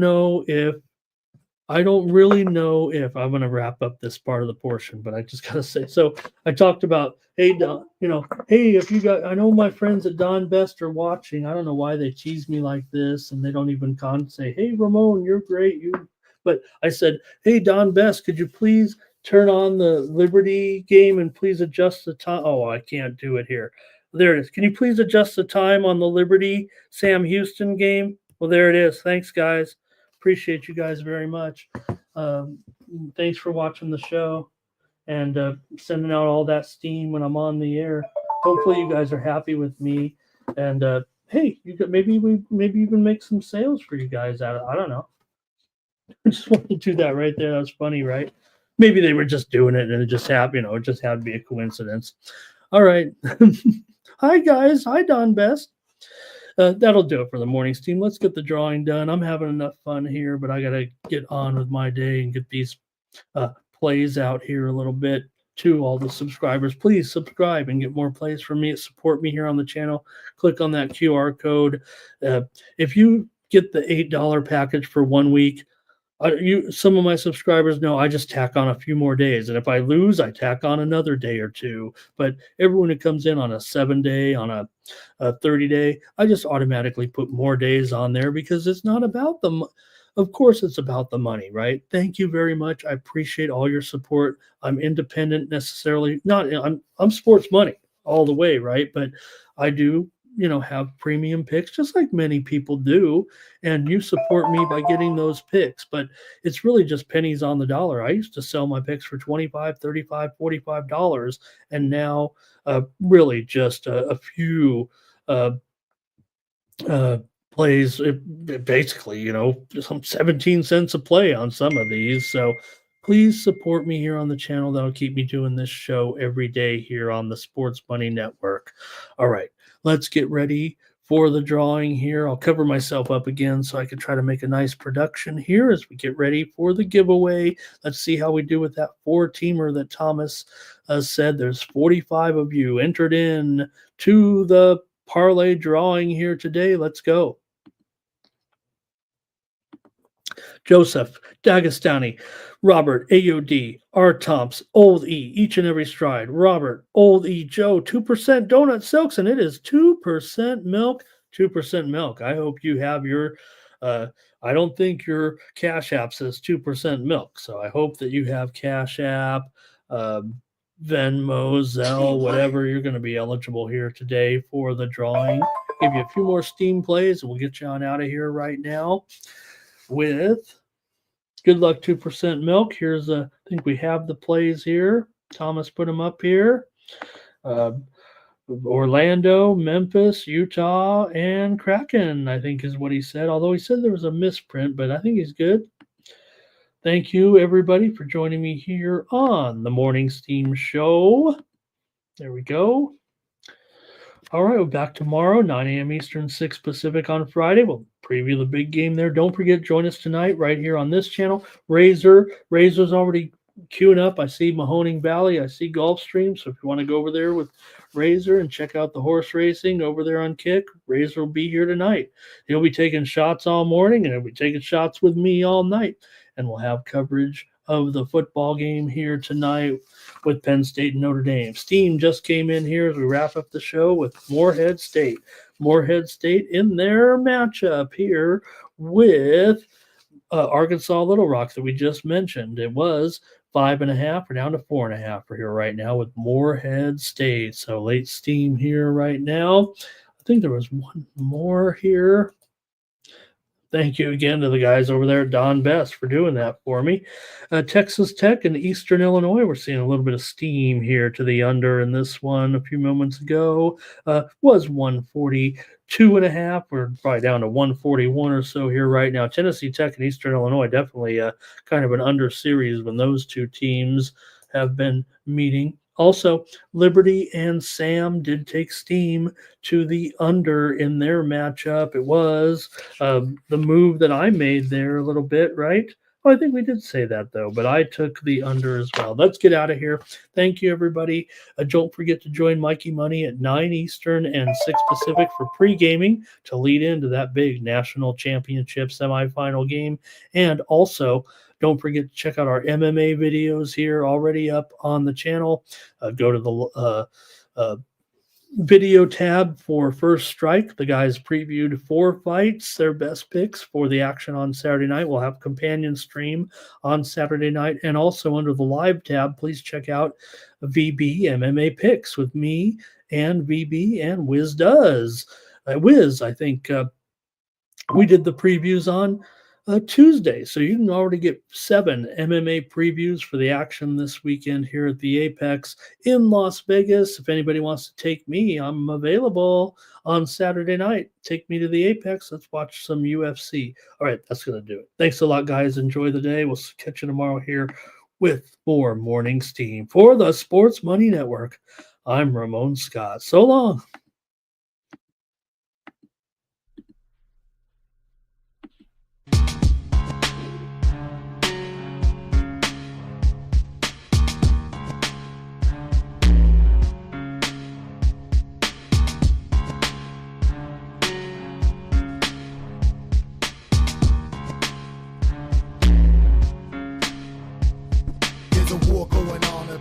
Can't escape from the team called the Morning Steam. It's time to break one for cover. That's gonna cover, that's gonna cash. Then we make the 100-yard dash to the window. I don't know what you thought. It's Ramon Scott running so hot. Sports make money and we make money with sports money every single day. NFL, NHL, NCAA. Stay away from the juice, we might play a parlay. It's the Morning Steam. What? Ramon Scott. Sports money. What? Wake your ass up and let's get to the money. Get to the money. You know how we do it.